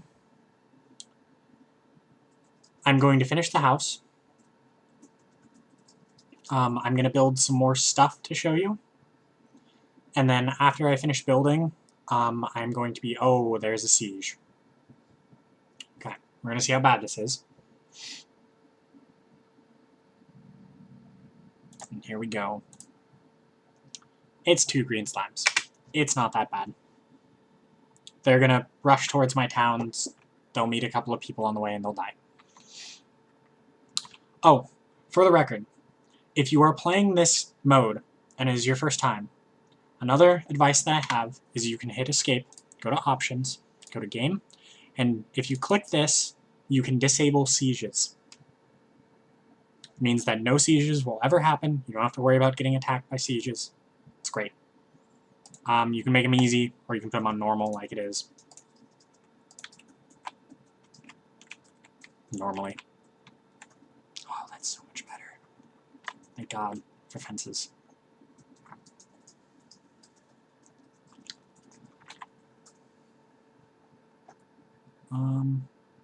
As you can see, they're bringing up the stone to finish up the last piece. They did pick up that piece and put it in where I wanted them to. Okay. So, back. Going to go...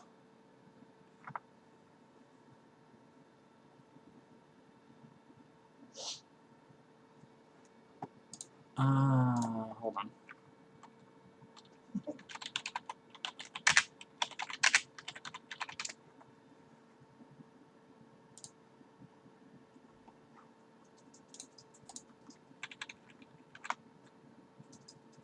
Oh, my Skype is closed.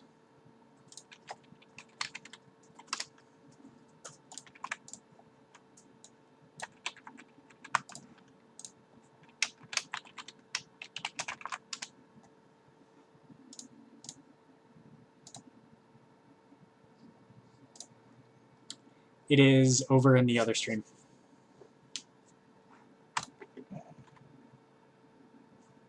Okay, so all of that's done. Now I'm going to show you why I left this one open.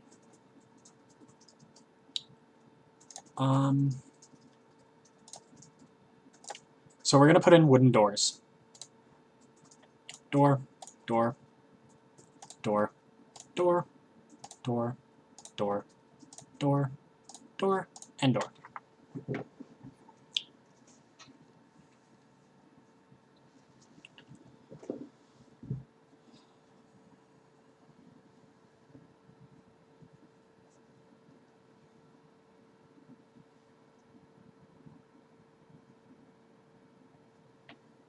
might be out of... Nope. Alright, so here's what I'm explaining. Notice how these are linked? It's because we had that stone piece put in that place. This is what it looks like when there isn't a stone piece. This little thing right here will make it so that your building is not complete. You will not get the 25% boost because this. It's annoying, so just make sure that you build your walls correctly.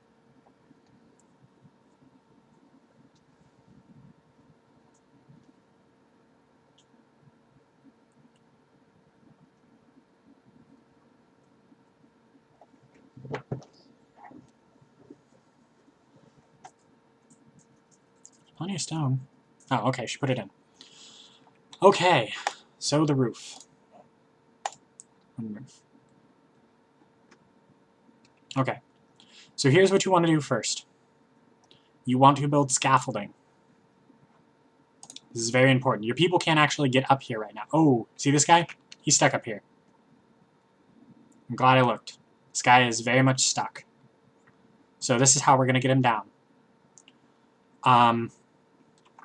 Now, you can build one layer of scaffolding down here, and they can get up to the second layer. Okay? But what you want to do is build a set of stairs. Like this. This will allow them to get up to the third layer. The third layer, or well, it'll allow them to get up to the fourth layer, actually. The fourth layer being the roof. The top of the roof.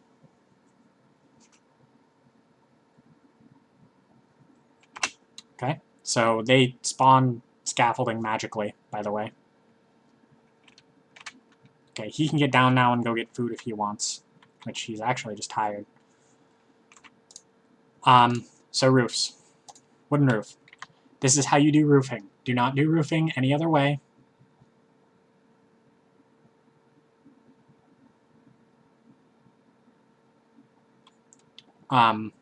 Because if you do roofing any other way, it will not work correctly. If you just go hog wild and you're like, well, I'm going to put strips of roof in on everything and just walk away from it, it won't work. They won't do it. They'll mess it up. So these two strips, your two major strips on top, as well as this out here, can be done right now.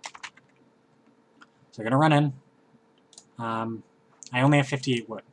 So this probably isn't going to be able to do everything, but we'll see what happens.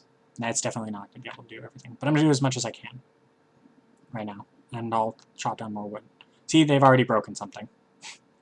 So we're going to destroy this wood roof. They break things a lot. Just get it out of the way and replace it. If you'll notice, they're actually walking on the roof. That's what I mean by too high up, is they will get stuck up here. And it's bad. It's bad news bears. Because they can't get down. I actually don't know if this is high enough. No, I think this needs to be one higher. So before I finish my roof and get them completely stuck up there,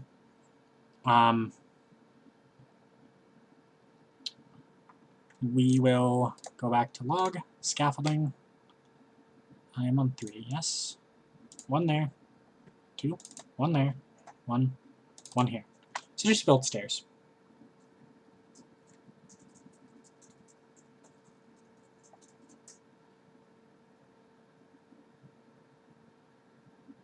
They'll get around to doing this eventually. Again, they messed up, but we'll see if they actually move that one, or if they're just going to leave it.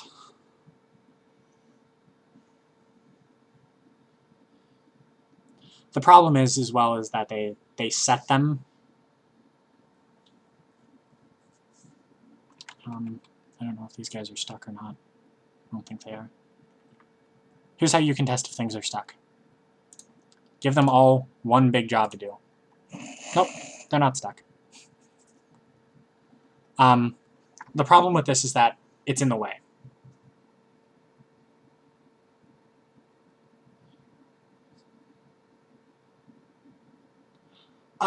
I found this way easier.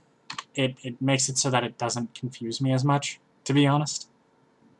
And this would have been fine just too high, because the roofs are slanted at the edges.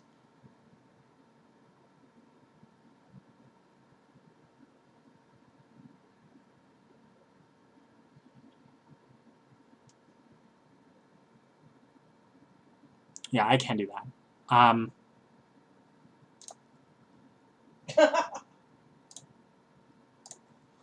So we'll do this strip.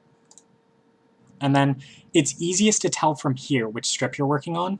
So this one right here, all the way up. And the way you can tell is if it sticks out, you've gone too far. So that's hidden, so that's good. And then right there. And you can do these two as well. So too far, good. Too far, good. And actually you can start working here as well. So as long as you have roof somewhere next to where you're building, you can build a roof there. Another way how you can tell is you notice how this is pinched now. This is like up at an angle instead of being flat like this. If you miss a piece somewhere along the line, you can see that and therefore fix it.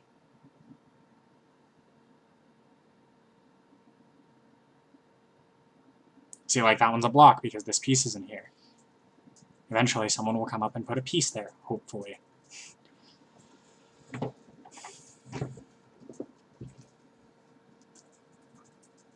Does everyone kind of understand how this is going? Do I need to explain it better?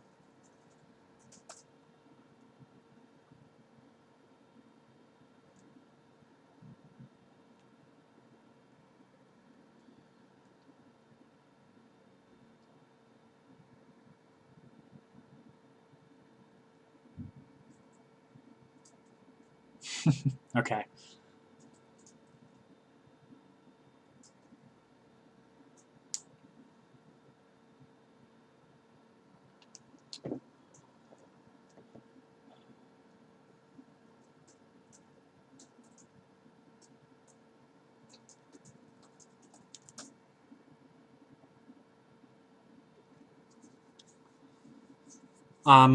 While the next part of the roof is being made, I'm actually going to start doing something else because I think this is explained pretty well, except I'm out of wood.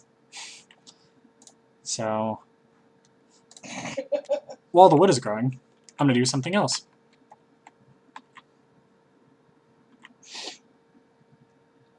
This market is in my way. I'm going to delete the market. So we're going to put in a barracks.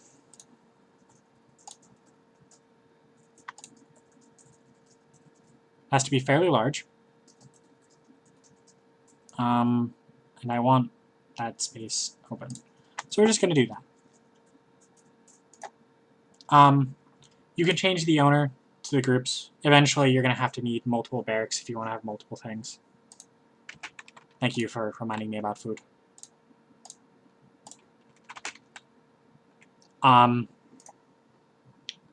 The reason why I'm putting a barracks down is actually you don't need a barracks for this. I was going to build this fancy schmancy, but I'm just going to show you about weapon racks real quick. So in containers, there are armor cabinets and weapon racks. These I'm going to leave out in an open area because they're going to be used pretty commonly. But where to put them? Meh. Well, I'm just going to build a few.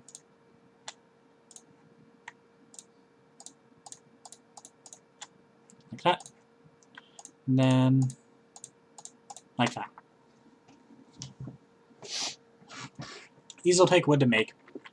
They're like every other container. You go in, you enable what you want to enable, they put it there. As I was saying earlier, I'm going to finish the housing, and I'm going to finish the weapon racks, and then I am going to create armor.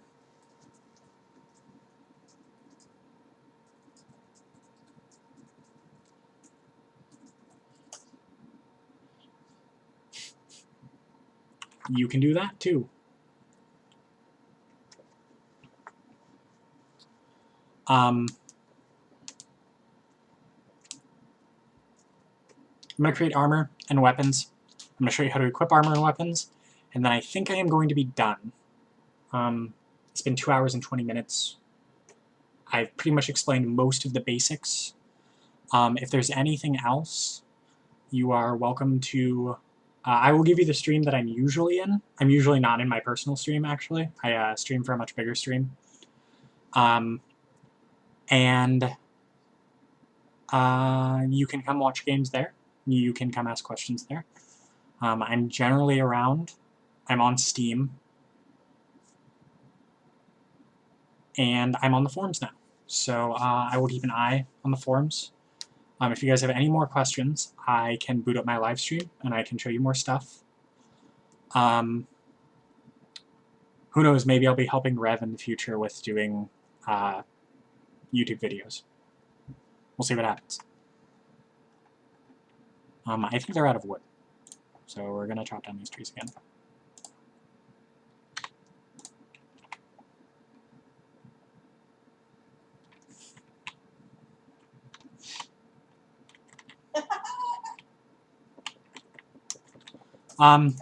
Armor axe. Oh, I did not want to destroy that. That's how you can tell I'm getting tired. So, wood, I'm going to enable all on. Manage container. On all of these. Just do that. It's easy. If you'll notice, they've kind of run out of space to where to put the wood, so they start walking inside of, like, the buildings and setting it down, which is fine. It's not really that big of a deal. They'll pick it up and move it.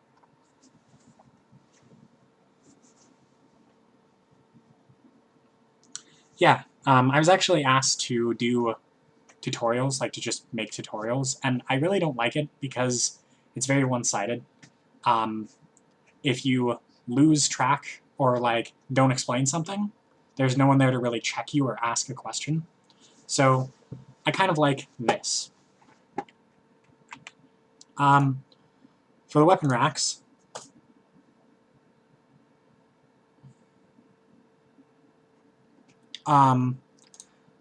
enable stone hammers on all of these. The best early weapon are stone hammers, and I have yet to see one drop by anything, which means that no one will actually go down to try to pick up the stone hammers. It's great. I think it's just these two on the front that I didn't get.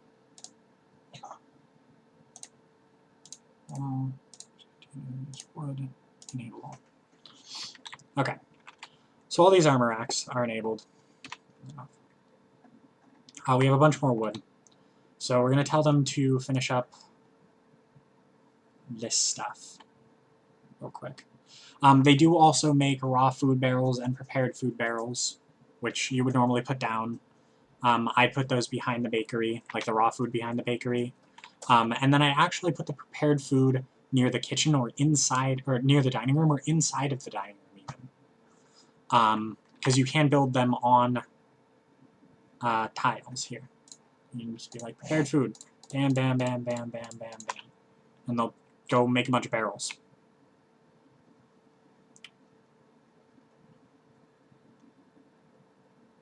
Probably just use a bunch of wood. I didn't really need to, but whatever. We'll go set all these barrels down. You just leave them in there. Right-click, manage container, enable all. And they'll put all the bread in there. You notice them hauling bread.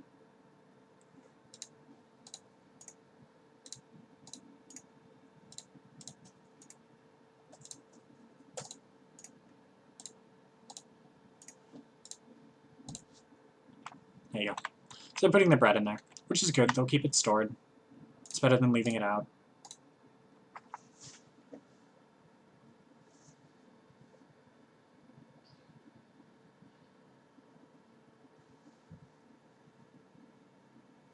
Seeing what Rev has to finish up typing.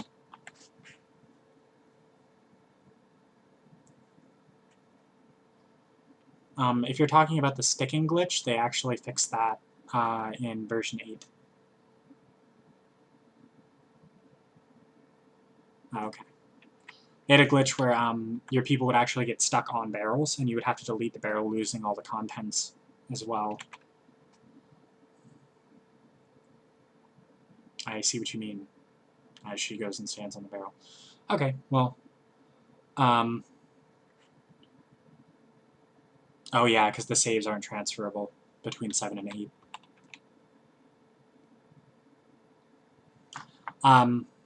Well, regardless, if you don't want to build them in the dining room, build them out of the dining room. It doesn't matter where you build them. They're barrels. I left more space in here just in case I wanted to expand, because having that ability is nice. You don't have to. You can put other things in here too. There's more tool chests and different things. So we're going to finish this up. Buildings. Oop, nope. This. Roofs. Wooden roof. So I'm down to the last two, which means I can tell them to do that, as well as over here. So assuming they have enough wood, they will actually finish this without me doing anything. They might mess up 1 or 2 spots, but for the most part, they will get it done.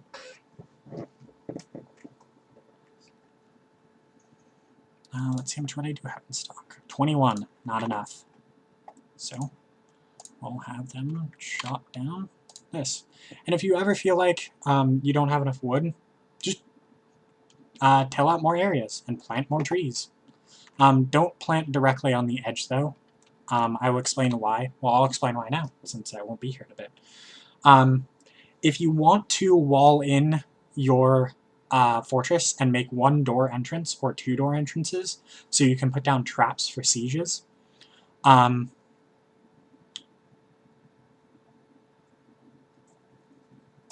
can expand zones under walls. What are you talking about? I would like to know. Oh, you mean you can expand like the masonry and grab it and pull it out underneath the wall? And then place it?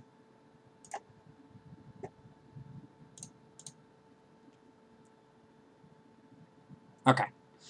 What I was saying about leaving a space. Always leave 1 space, because if you ever want to wall off your place so that you can not have sieges come in except for certain doors, so you can put traps down. So you can actually you won't have to kill them as much. They'll take a lot of damage from the traps if they don't die, which would be really good. So always leave 1 space on the edges. It's a very good thing to do, and you can wall everything off.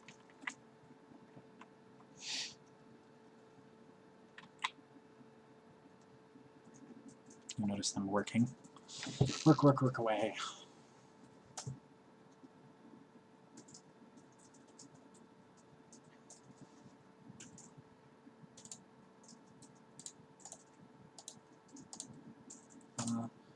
Also, human remains and bones are considered raw materials. I think they're used in things later. I'm not sure. Oh, it's because they're used in making graves. So you can actually see if anyone has died in case you lose track here, because there'll be 1 in stock or 1 in stock. And that way you can build graves for them if you feel the need to.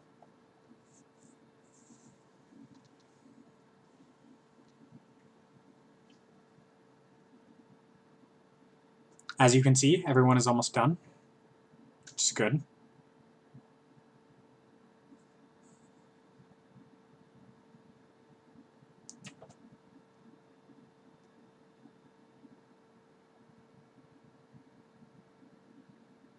All right. Well, that completes the roofing. This is your roofed building. If you want to make it so it doesn't have this section right here, you can. It's very simple to do. All you need to do is, well, you would need to roof the whole thing over. Let's put it that way. You're always going to have this little lip and this little overhang because of how it's set up. Hopefully, eventually, that will be smoothed out. I'm sure it will be. But for now, it's going to have to stay like that. Or you could just build all of this as 1 section and just have your storage room not, you can have an overhang for the entrance. I don't think so. Not that I know of. The major things you want to look for are, again, the splits of the stone wall. As you can see, if you hover over here, it doesn't say there's a door. It says there's a stone wall. So you want to make sure all of these say stone walls where the doors do. And you want to make sure it's just a complete building. all of the roof should look like this. If this is uneven, if you're missing a spot back here, it'll look like this. Okay, that just glitched out. There you go. It'll look like that.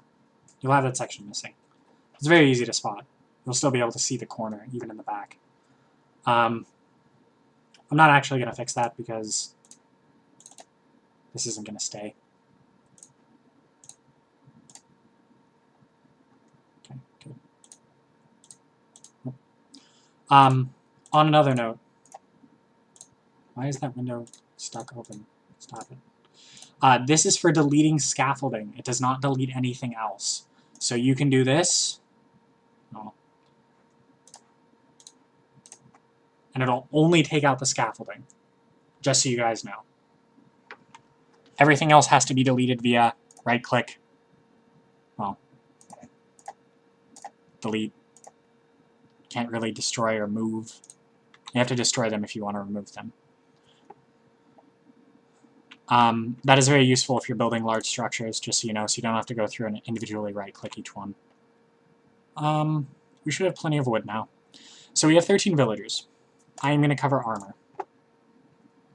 Then after the armor coverage, I will be done, because anything over 3 hours of streaming doesn't actually get saved to their servers, which means no one else can watch this, and I would like other people to be able to watch it.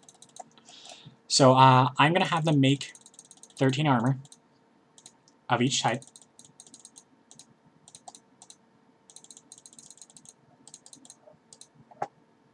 I am also going to make it so that they constantly have 5 in queue, or constantly have 5 in stock.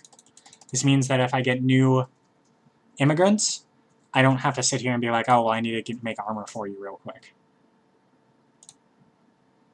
Under weapons, under stone, you're going to want to make 13 stone hammers, and yet again, make this 5. These will eventually later be used as tools, so it's good to have 5 in stock anyways. Now they're going to run around like chickens with their heads cut off and make all of this armor in stone. Or armor and weapons.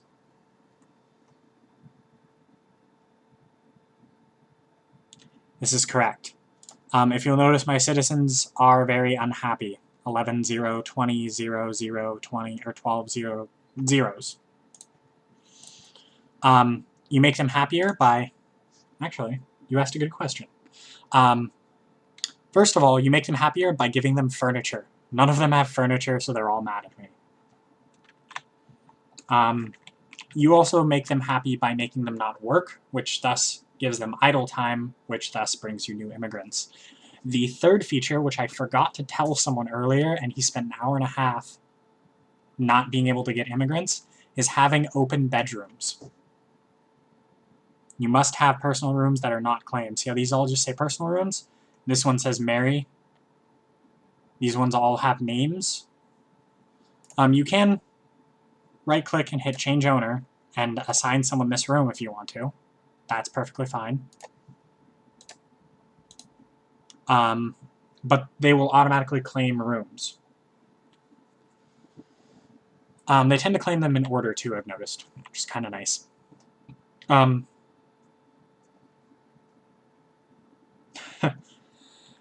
They will also be a lot happier if you build walls and roofs around their houses. The reason why I did the masonry and the carpentry first is because they're the most used things. You'll use the carpentry place and the masonry the most. So,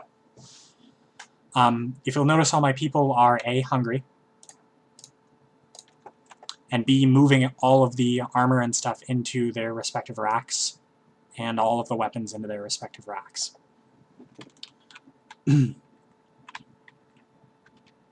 So after they eat, I won't be lazy because I'm trying to set a good example.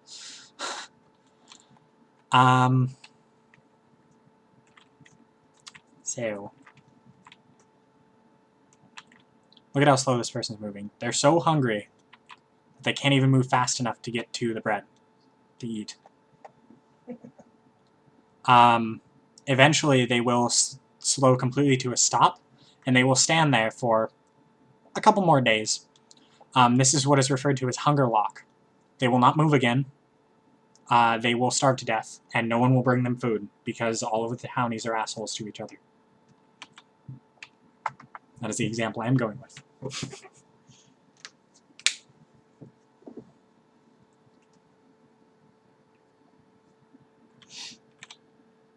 So after they eat, after they eat, I make sure they all eat, I will explain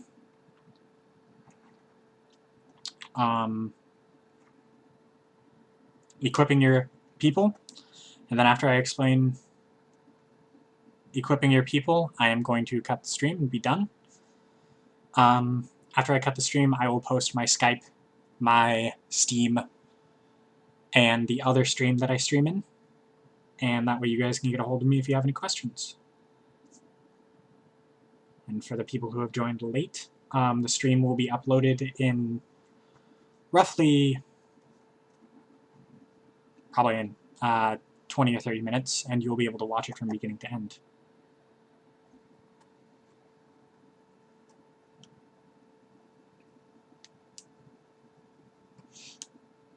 Okay, so they're all done making food, pretty much. So I'm going to go back to moving all the armor into the cases, which is good. We want them to do that.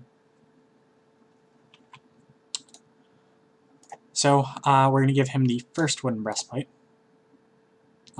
You'll notice that these pop up. That means they're down in the dungeons.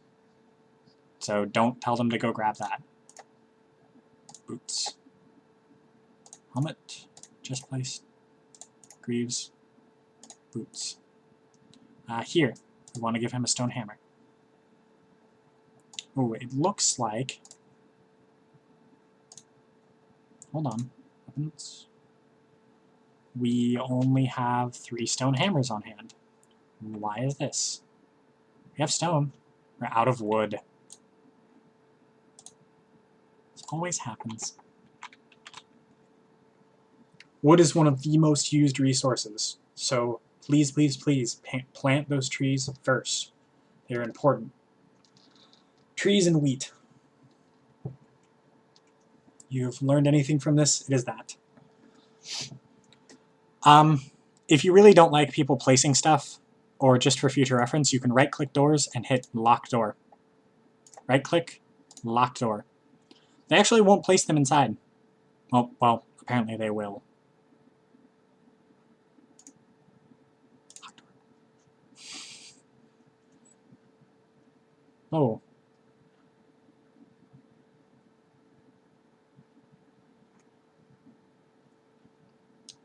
Apparently my internet reset for a second. Sorry about that. Did you guys get the bit about locking doors?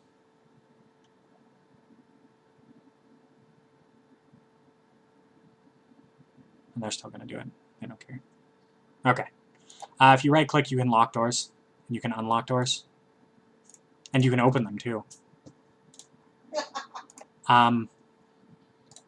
But locking the doors means that townies can't walk through. But anything that does damage will actually attack the doors. And it will break it very quickly.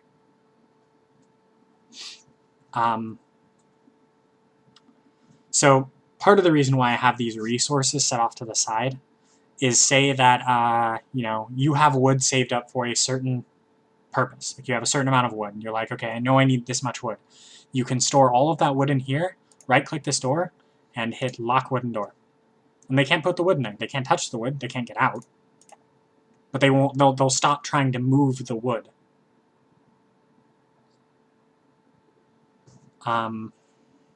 Yeah. So if you unlock this, she'll be able to leave now.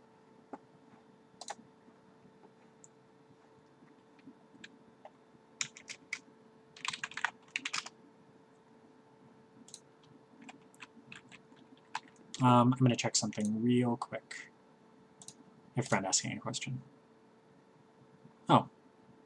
Apparently you cannot.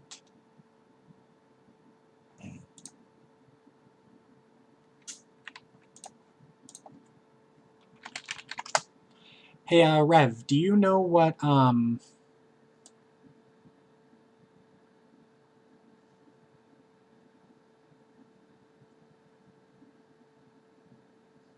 Yes, that is correct. That is one very common way of doing it.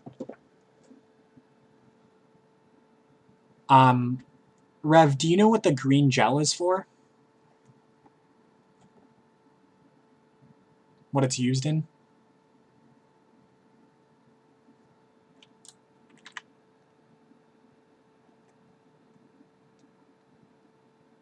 Yeah, there's a bunch of stone hammers now. Anyways. Is it used anymore?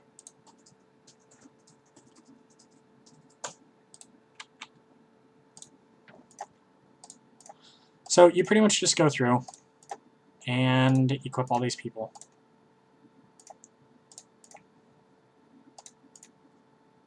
I will show you the issue with auto-equip on this next one.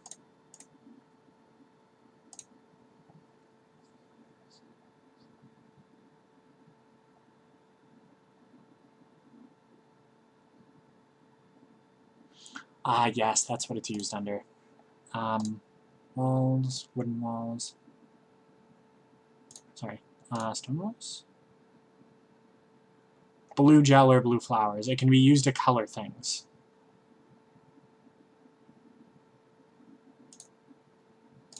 Certain things.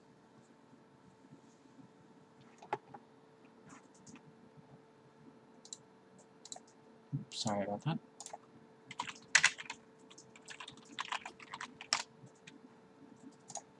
Okay. Anyways, they're out of food again? Jesus Christ, these people eat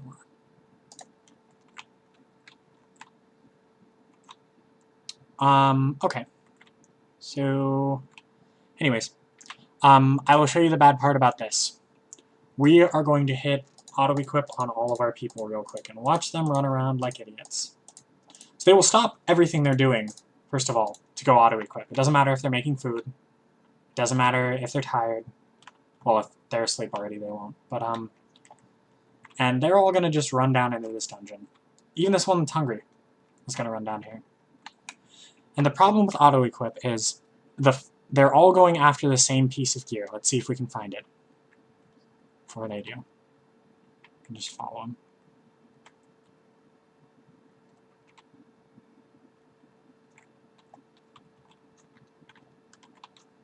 So here it is, this piece of gear. Now watch what happens. This first person here is going to get it.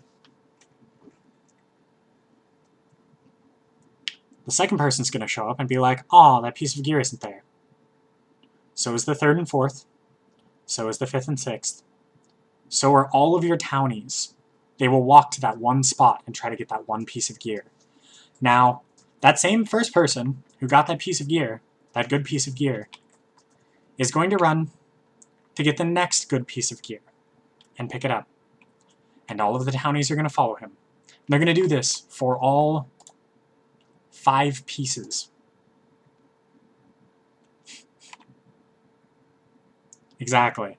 Now what this does is all the people that are hungry are spending all this time running around trying to get these pieces of gear that don't exist anymore. And eventually, they're going to start slowing down. And they're even further behind. They're still going to run around all those points, try to get those pieces of gear. And then, in the end, they're just going to get hungrier. And hungrier and hungrier, and then they're going to get hunger locked. In fact, I probably just killed 4 or 5 of my townies right now, to be honest.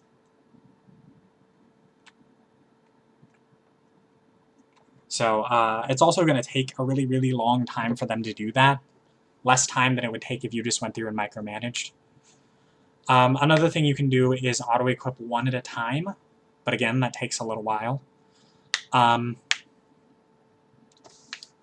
advice is right-click, click, let them do what they're going to do. No, it cannot be cancelled. There's a problem. Oh,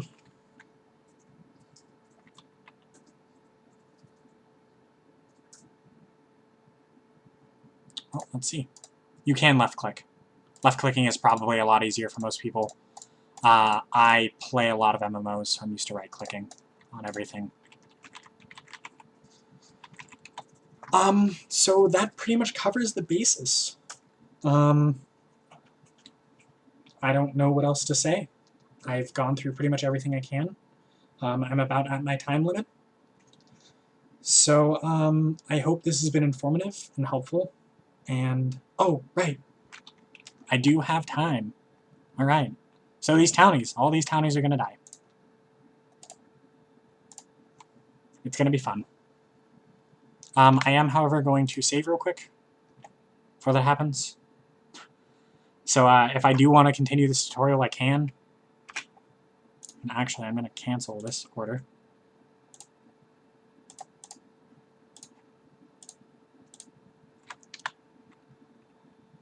And then I'm going to save.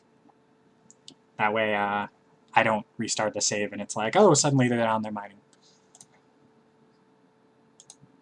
We're just going to mine this block hat. And play. See what happens.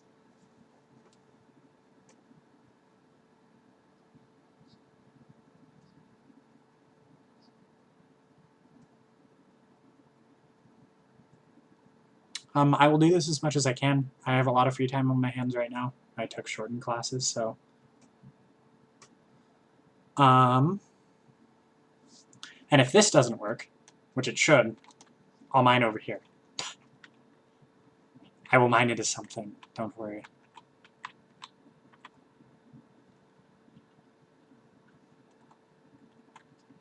Assuming my townies ever stop.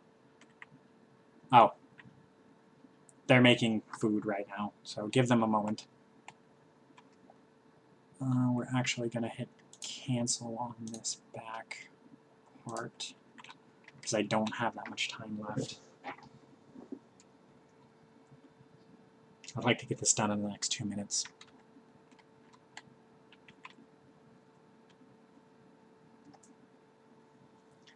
If this doesn't do it, I will cut the stream and I will restart it so it actually does save this one. And then we will drown the townies in a different stream for fun.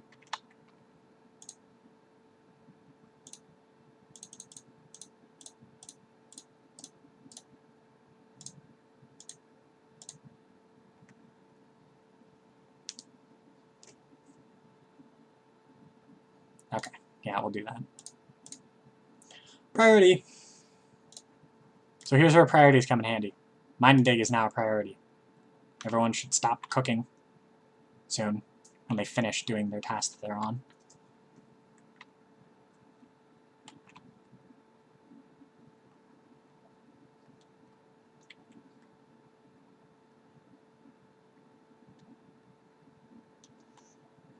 Come on, guys. There they go. See, I ain't even harvesting anymore. And this is why you should never mine out walls.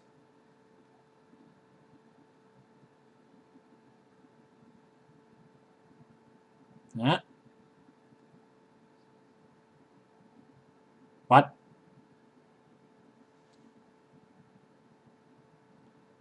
Apparently they updated it.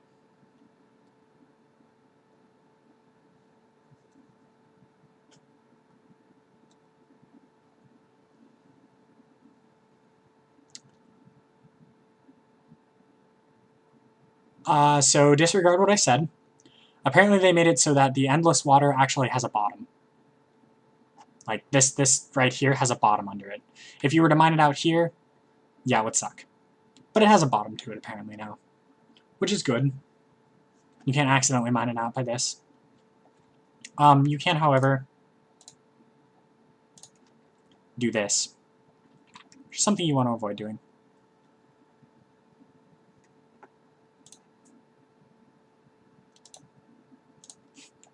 Disregard everything I've said about water until now. News to me, too.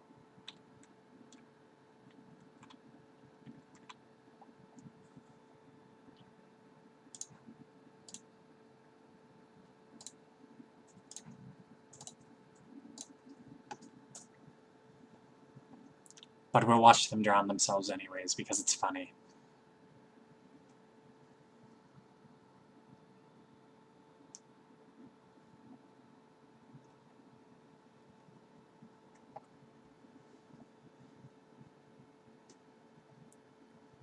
It didn't used to be like that. It used to be that if you mined out anything underneath water, the water would fall forever and ever and ever and ever.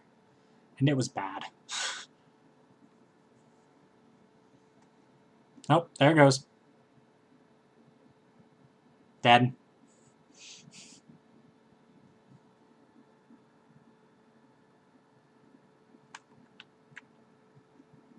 And the endless water begins.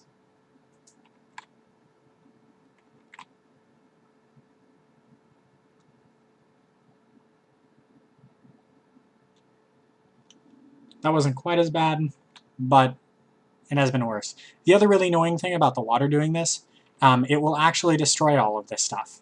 So anything you have down here, anything that has, you know, you've rightfully gained, will,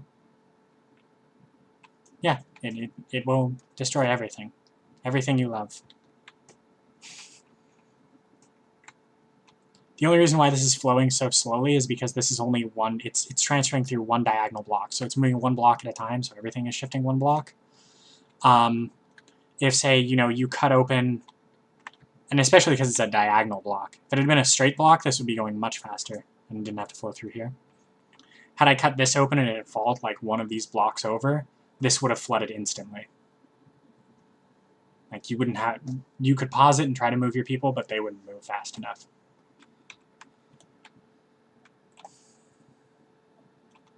And it's endless. Like, this is never going to run out of water, so you're kind of screwed. Anyways, that is my stream. It is done. Thank you for watching. Let me know if you need anything else.